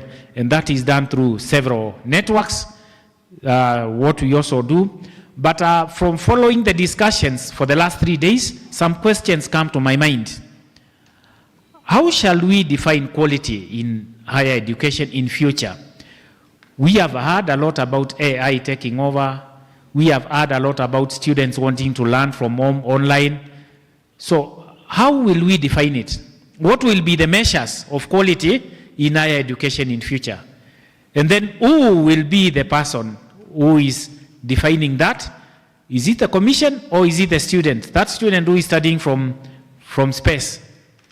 But the commission will still continue to do its job. You can see we don't work alone. When it comes to accreditation or quality audit, it's really involving. There is a lot of public participation and there is a lot of experts drawn from us who come on board. From the industry, from the academia, who come on board. This is ideally how the processes more or less look like. After submission, it's evaluated, then experts will talk about it. Like just this conference, we had several experts talking on key topics that we consider, and we value that. We appreciate that. We cannot reward our experts, our resource persons enough, apart from appreciating what they do. Then a report is prepared, and we have a very firm board. The chairman is here. So the board will evaluate all that, and independently, because they are not involved in any of the processes, then a decision will be made. But we are seeing the changes in this ecosystem. So are there processes that we may need to review? For example, can we undertake an inspection using technology? So instead of us driving to Rongo University, we just fly a drone, and then drone can take us through everything, and then from that we make a decision. Or can we have a virtual map? If it's cooperative university, they show us everything and all the lecture rooms, and then we move forward. So these are things that we need to consider. I come to my next slide. If you forget my name or what we say here, please remember this slide. It was also shown by Professor Osheng. I think he had something similar to this, because this is where we are operating. As a regulator, there are certain standards which must be met by all institutions. And you can see there we are putting, there is the university, there is what we expect the stakeholder to do, there is what the student should do. In this environment, there will be a lot of interaction. Those stakeholders, the students, the university, the government is a key stakeholder, also have some needs and expectations which we need to fulfill, so that at the end, you can see on the other triangle, at the center, everybody is satisfied. The words we are hearing today, mismatch, will not be there. Job mismatch, because we will have exceeded that expectation. That graduate will be very happy. But then there is a question which was also posed. Where will that university be found? The university which we've had being discussed around here, all that transformation. We agree we all have to change. But how will it be? In one session I attended yesterday, the speaker was saying that we can do everything without ever stepping to class, without you going to the actual class. I do not know how that. We really need to have a lot of balance. We talk of innovation. This talk has been going on. But then I want to ask us, where does innovation occur? Is it at the undergraduate level or is it at the postgraduate level? This is the way it is as we speak. These are our numbers from the commission. These are the programs which are approved by the commission. Maybe yours is there, is not here because it's not approved. Get in touch with us, we can regularize that. But where are the innovations taking place? I think they can occur anywhere. But if you go to developed countries, we know it's more at the postgraduate level. So we need to put more emphasis there. If we had more time, we could show the data. How is the enrollment at the postgraduate level? The numbers inside the bars, those are the programs. But on the left side, we are showing you the numbers of the enrollments for postgraduate. We are slightly around 33,000 for a population of 50 million. That is really small if we have to drive this economy, the change that we dream about. I've seen some countries also have universities which only offer postgraduate. I know KAIST is coming up. I know we have one more, but I think we need many more there. But here now, allow me as a regulator to say something, because we have seen a lot of early specialization. We thank God CBE is coming because it's an opportunity. Since we will look at skills, knowledge, and attitude in one basket, what can you offer as Mutwiwa? What is it that you can do? So we will see some reorganization in the programs and some standardization. Standardization doesn't mean killing innovation, but we want to say that if you speak as a mechanical engineer, then you are a mechanical engineer. Don't tell us I am a mechanical, environmental, manufacturing, commercializing engineer.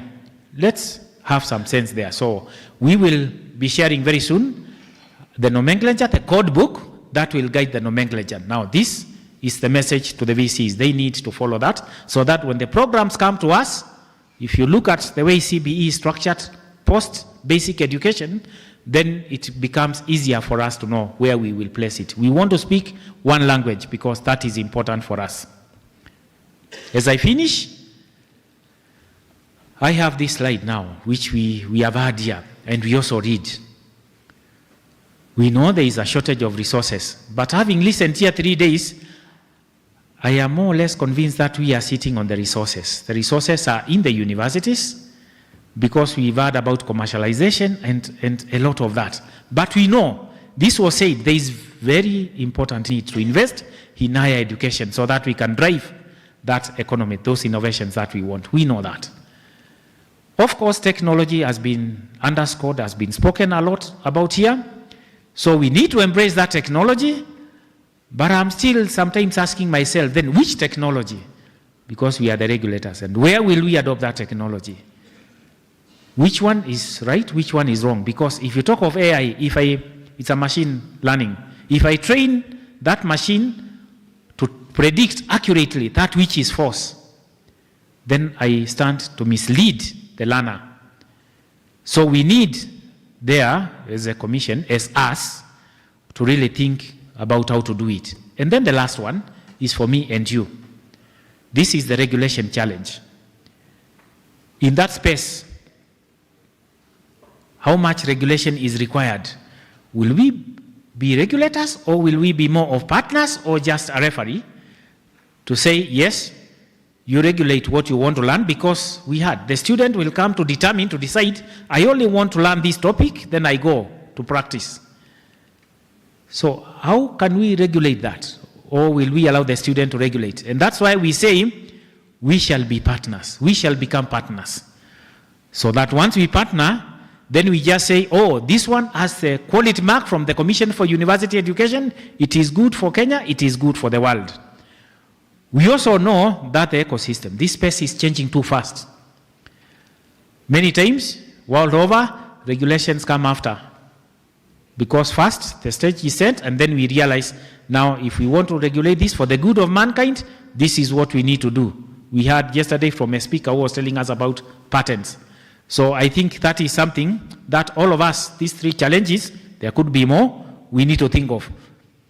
We also follow the discussions about numbers in the university students. I know because of the new funding model, but I can tell us that we need to tap on those numbers, because when you look here, we know many countries come. I don't know why it's hanging. You can assist from there. It has hung, yeah, here. Every time we see expos for foreign universities coming to recruit, it's very good. We need that mix. But it means they saw an opportunity, which I want to tell us now.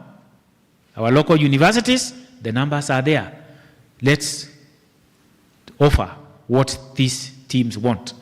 There was a wave, I know, for TVET, but why can't we agitate where we are so that we see, instead of this foreign, when they come, we are also there, because knowledge is universal and we can teach everybody. But then, because of that question for mismatch, you can see this communication. And this is a borrowed slide from Professor Kuria. And you can see the market is talking. Because if you are so good, like the Swahili proverb, kizuri chajiuza, kimbaya chajitembeza, if we offer that which is demanded, then it means they will come looking for us. We won't have to keep on talking about skills mismatch. We need to work a lot in this space together so that we respond. I know we do a market survey, but should the market survey only be based by now, or also future looking? Those jobs of the future, what will be expected? I think that will be very good. And that is what I wanted to share with us, so we can have the next slide. And I want to tell you, it has just disappeared that as a commission, we are committed to embrace innovation. And this commission is us, me and you and everybody. It's not just our CEO and our chair. It is all of us. We have a role to play. And I want to thank you very much.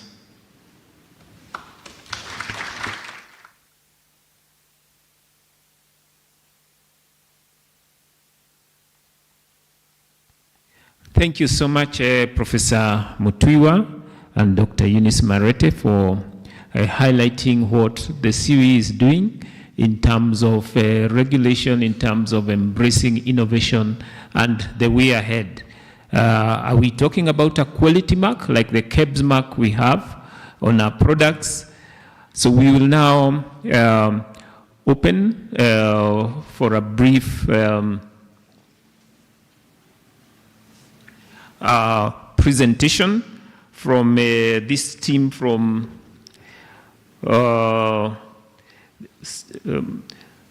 Factor Y and CBAAS. Very brief presentation. It's going to be virtual.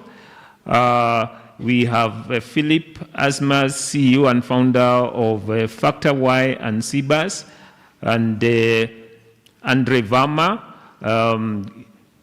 giving something on monetizing and commercializing innovation strategies for startups and scale-ups. Very brief presentations, and then we take a short, brief moment of plenary before our tea break. I know I'm standing between you and the tea, but I wish to assure you that it's going to be brief. Are we ready with the presentation, media team? This was supposed to come after the break, but they kindly requested to have it before the health break.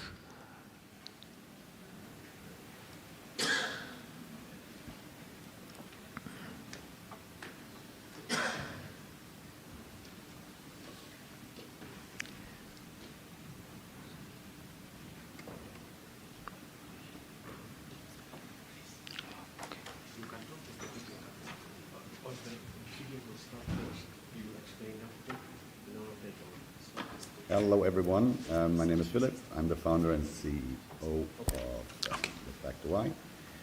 Welcome. To Kenya. Good morning, everyone. Thanks for putting us in the program on a very short notice. My name is Andre Varma. I'm partner and business development director of the Factor Y of CBAS, and my CEO founder will explain what CBAS is about, and after that I can take over and also run you through it and also address questions which you might have for me at that point of time. So maybe we can start the video.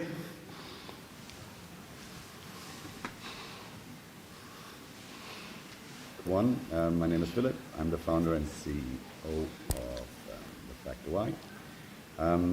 Big hello from Switzerland to Kenya. I wish I was there. If you see that video, that means I didn't make it. I really wish I could have. But Andre, either left or right, there to answer your questions. I was asked to give a short overview. Hello, everyone. My name is Philip. I'm the founder and CEO of the Factor Y. Big hello from Switzerland to Kenya. I wish I was there. If you see that video, that means I didn't make it. I really wish I could have. But Andre, either left or right, is there to answer your questions. I was asked to give a short add value to your academic life and or to add additional value in terms of budget and also connections.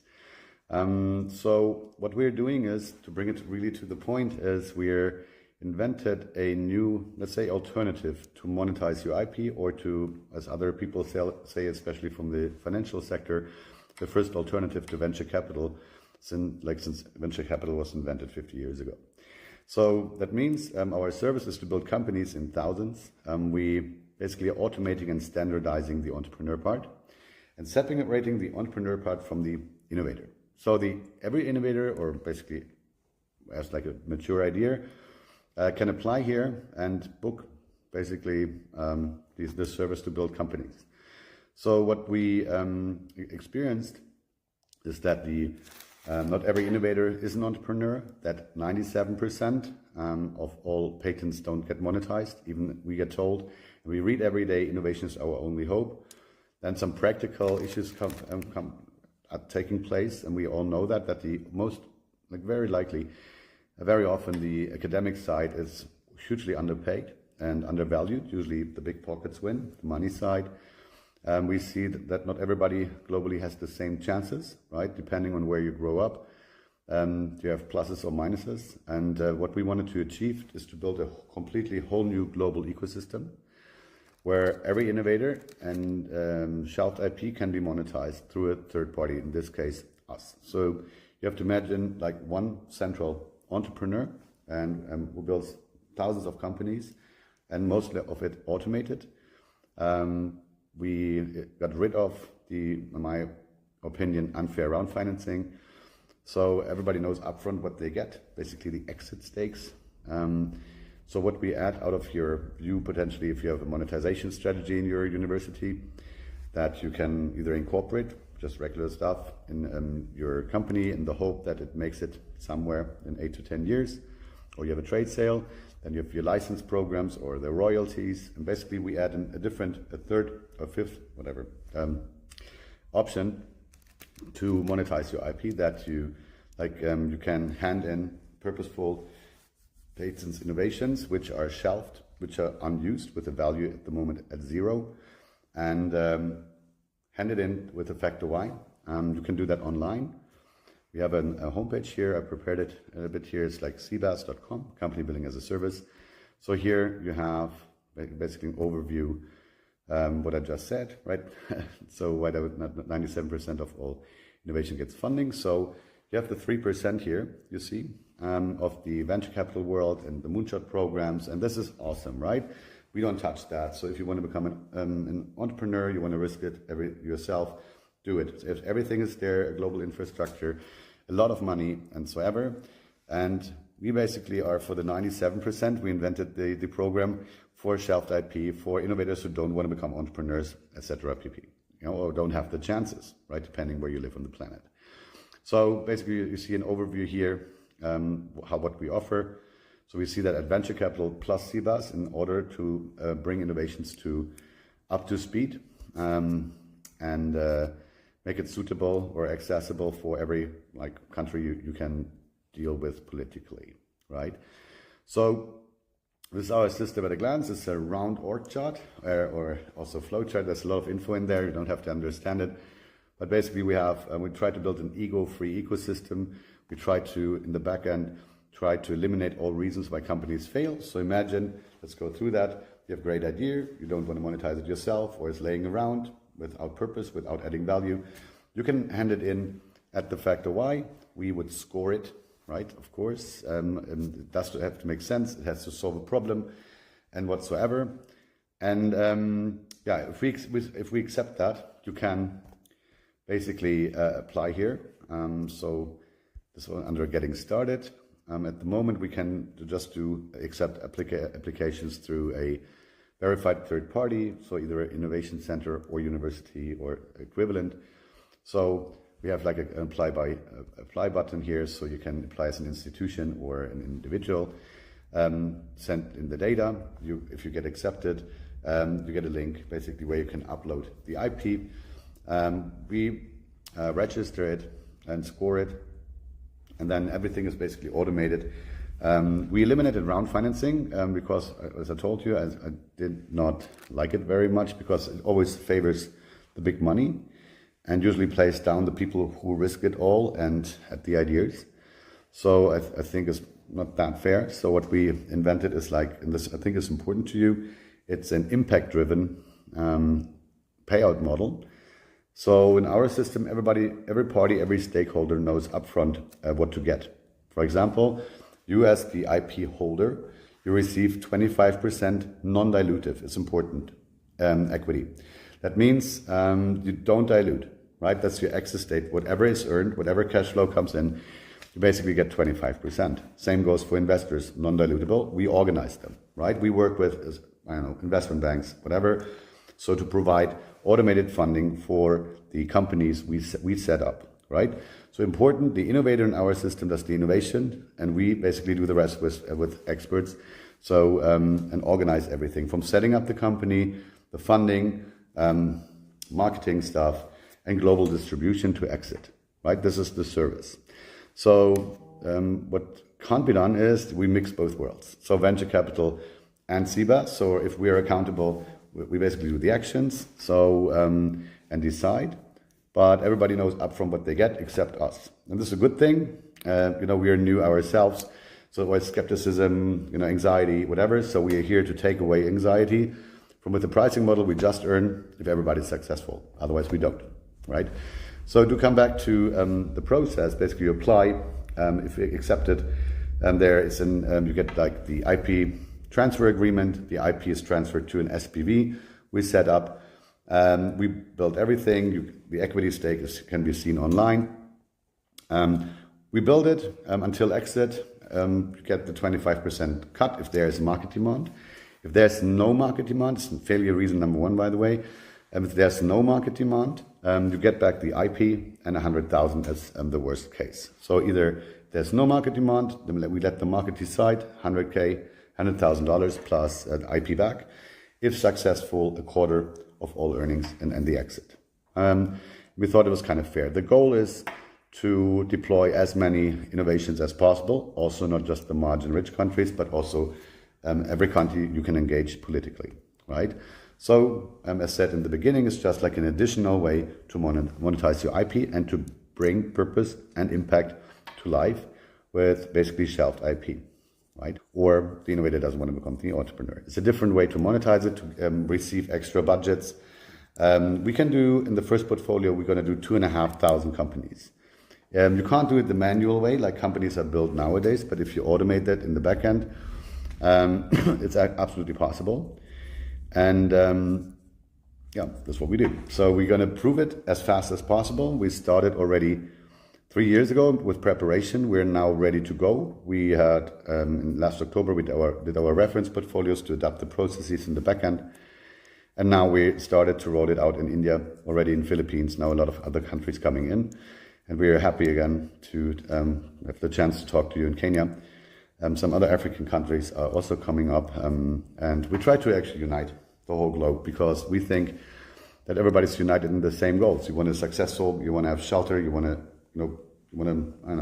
accelerate your life, you want to do something good, and whatsoever. So, it's a global program, and we had to start somewhere. So we try to increase later this year or next year the numbers and do multiple portfolios.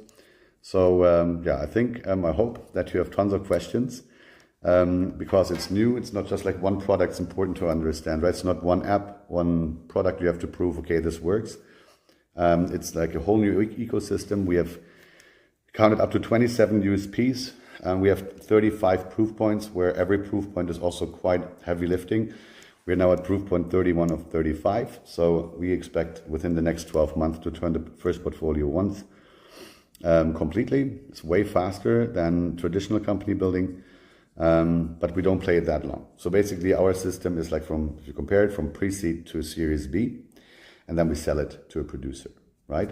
So there's the exit. So in 2 years, we're going to add also later stage programs where we play it up to Series C, D, F, whatever, or IPO long term, but we can't do everything at once, right? So we're looking for partners who want to help us to prove the system. It's just like venture capital plus company building as a service. We don't take anything away. And we also try to add value everywhere, right? And within a predefined payout model with easy to engage. Like we did like a 1, 2, 3, 4, 5, 6, 7 steps manual, so it's easy to engage and hopefully participate, right? We wish that we can convince you and take away anxiety, give you the security you need in order to proceed. Please ask any question, in this case to Andre in the back, and potentially get it on my table or on my phone. We are happy to answer all questions with our team in the back end, and hopefully you enjoy what we're doing. If you want to see the USPs, we have another homepage. We call it First World for All. We want everybody to live in the first world. We just launched it, and it's also the purpose behind it, why we're doing that. And if you look here, like the essential values, so we are refocusing on values, just that you heard it, and new mindsets is needed, innovation is the star, ego-free, whatever, and you also have some of the USPs mentioned here. If you click add, what was it? Predictable impact, right? You have the USPs. If you're interested to know more a little bit about the system. Again, thank you so much for your time. Hopefully I didn't talk too long. Usually I'm limited in time. So I wish you a great event. Would be great if we, get together. Andres there, it's also with local partners, be responsible for the local Kenyan market. And if you have any questions, please write us emails, or we are happy to answer them. Hope you that we can add value to your life, and hopefully also see you in person. I wish you a great event, and hopefully talk soon. Take care. Bye.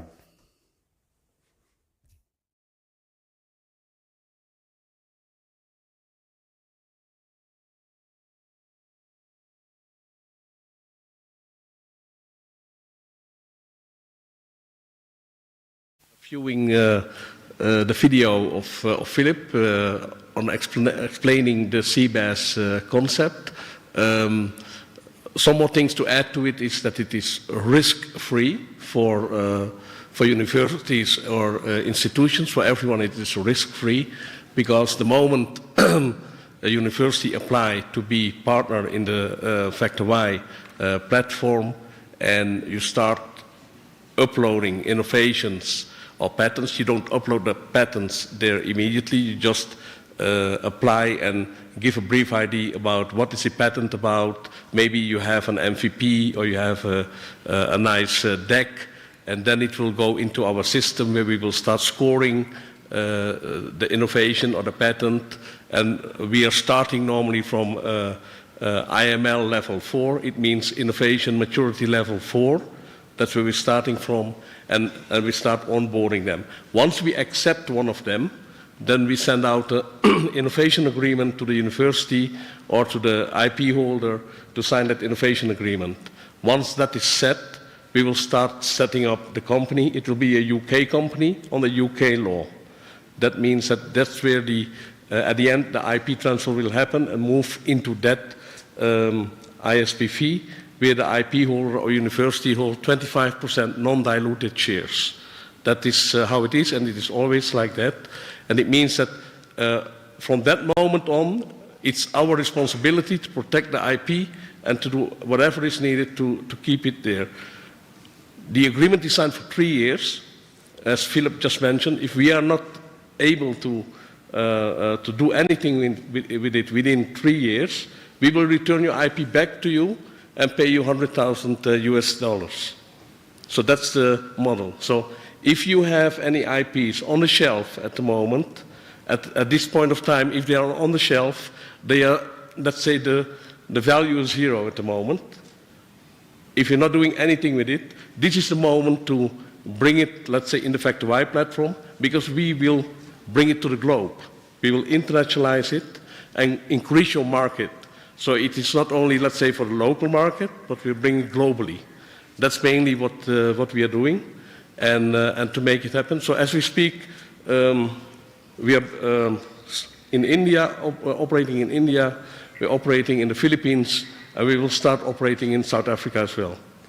And hopefully we can also help you here in Kenya or Eastern Africa to make sure that the globe knows also that Africa is also on top of innovations and patents. And it is also maybe a model, because once it generates revenues for the university, it can also incentivize the researchers also to motivate them to do more in the innovations. And I think that is also something what I have learned for the past couple of days over here, what might be needed. And one other remark that I would like to make, what I've seen here, because that's based on my own experience,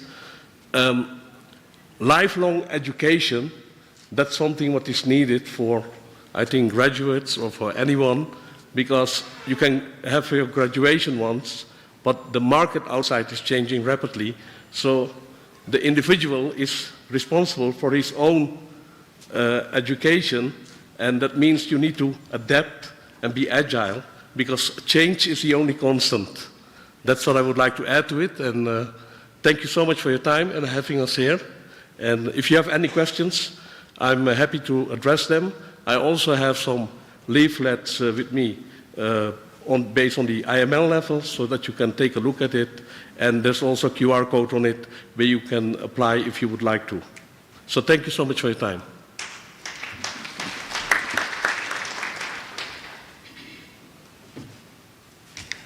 Thank you very much, CBAS.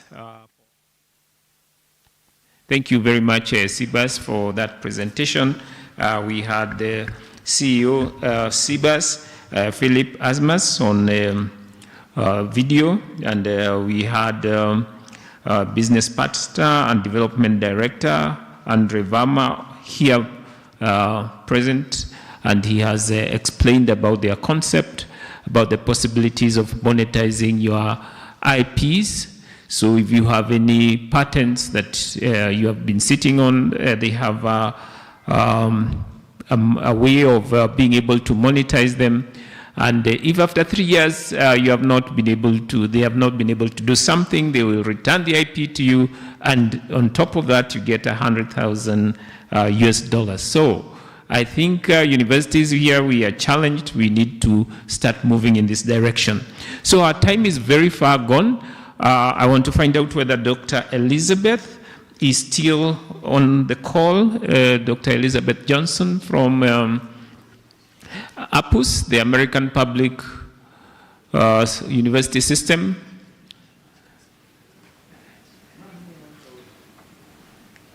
We want to have a very brief plenary. Our time is very far gone. Are you there? Are you? Okay. Are you able to hear me? Yes, yeah, we can hear you now.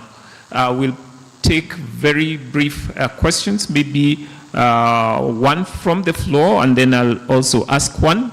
And then if there are any others, we'll kindly request the members to send them to the Secretariat so that this can be addressed earlier. My question is, the American Public University System, as you have told us, is mainly online university. You have told us over 90% of the students are working adults. Average age is over 31 years. How do you manage to integrate the industry linkage into your programs, into your training, considering that they are online, they are working, and how are you to bring this on board so that you can be able to future-proof them? Any burning quick question from the floor? Yes, we have from Professor Penina. Somebody with a mic, you can give her. Professor Penina is here.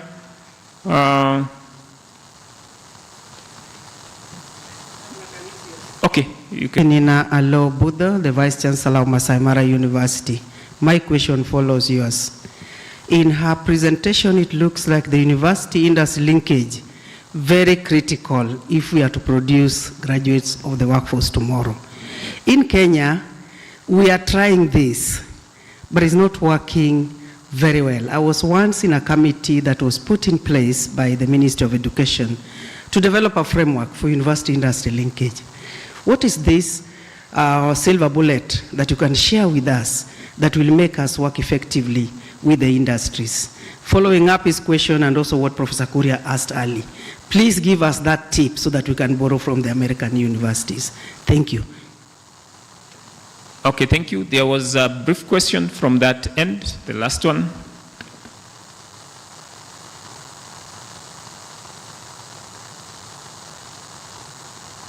That mic is off. My name is Soita. I'm from Technical University of Kenya.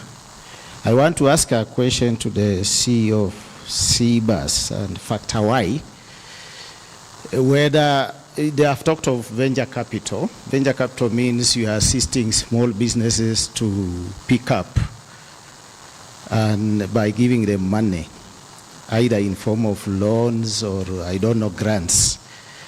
So I wanted you to explain to us whether you can assist universities, because I've seen so many universities there displaying their products, including Rongo University, Jaramogi Oginga Odinga University.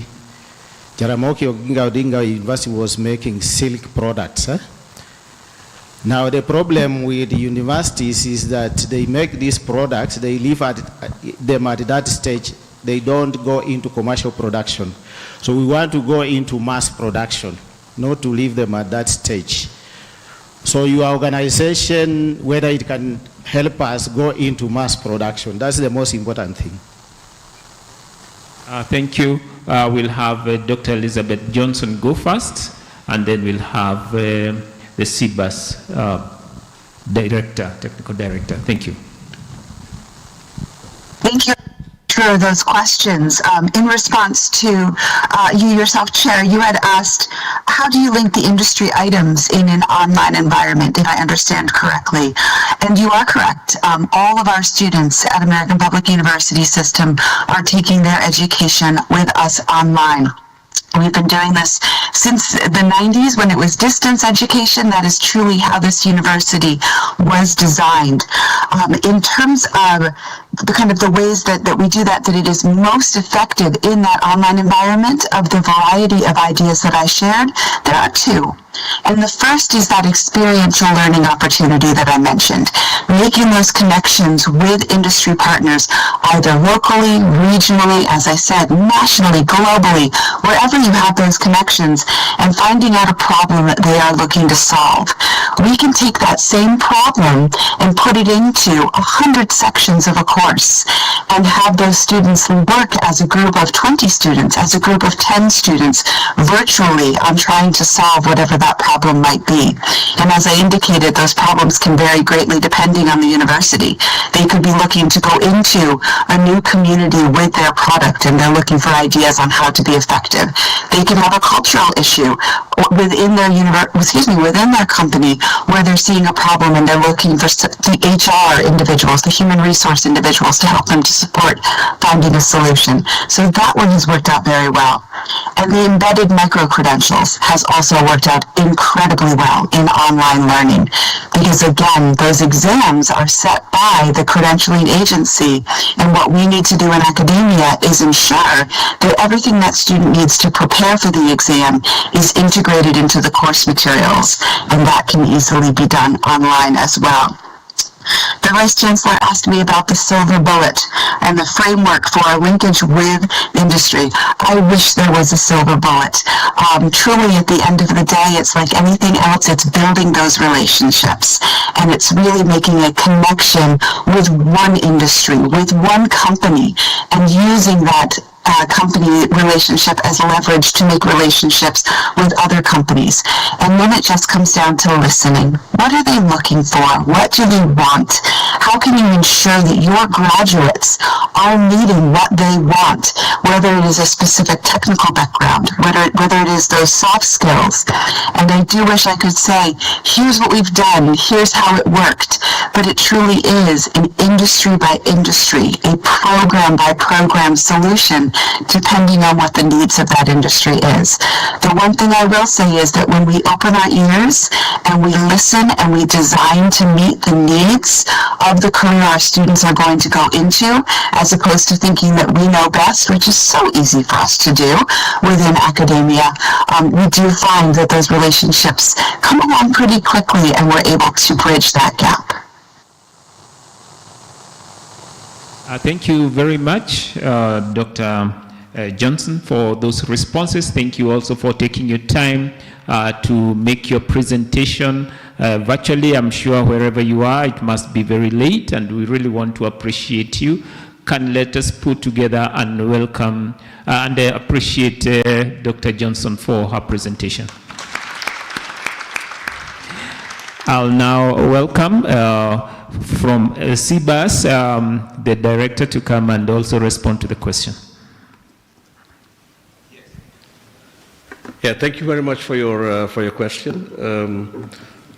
First of all, the Factor Y and the CBAS program, we are not venture capital. As Philip mentioned, normally if you look at 100% of all kind of innovations, only 3% get funded by a platform. As we mentioned, we're giving 25% non-diluted shares to the IP holder or the innovator, and we will start building the company ourselves, because an innovator or researcher doesn't have the capacity, maybe some of them, let's say, they know how to build a company, the legal side of it, the funding side of it, the HR side of it, everything about it. So that's where we are coming in to help to build up these companies. And also, as we just mentioned, so if you have any of those, what you just mentioned, and I don't know whether there's already a team around it or it's already in production or whatsoever, if you want, you can still apply into our platform, because if they already, is it a ready product, and there might be a minimal viable product already, then it makes sense to apply, because then it will, let's say, pass our scoring. I'm pretty sure about that it can be entered into our program, so that we can start moving in building up, let's say, the company, and see how we can get an order book for that innovation what you have, because we have a network in 170 countries with business clubs. So what we will do, we will broadcast that innovation to see what kind of appetite is for that innovation what you have, and to create, let's say, an order book for that, and then we can take it forward. I hope I answer your question.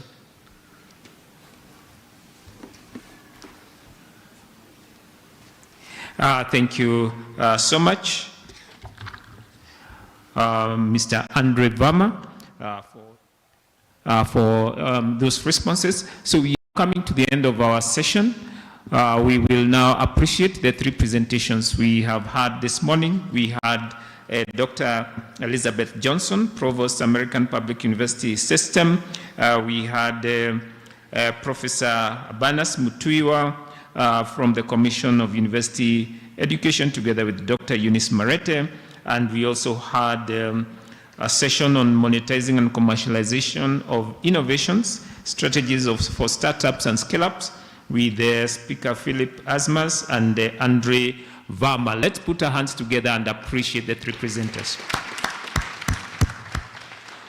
So from here, we will take a tea break, 30-minute tea break. The tea will be served where it was yesterday. We will come back here for the Research and Innovations Award. So we will all congregate to this amphitheater. Thank you very much for your patience. Have a good day. Thank you.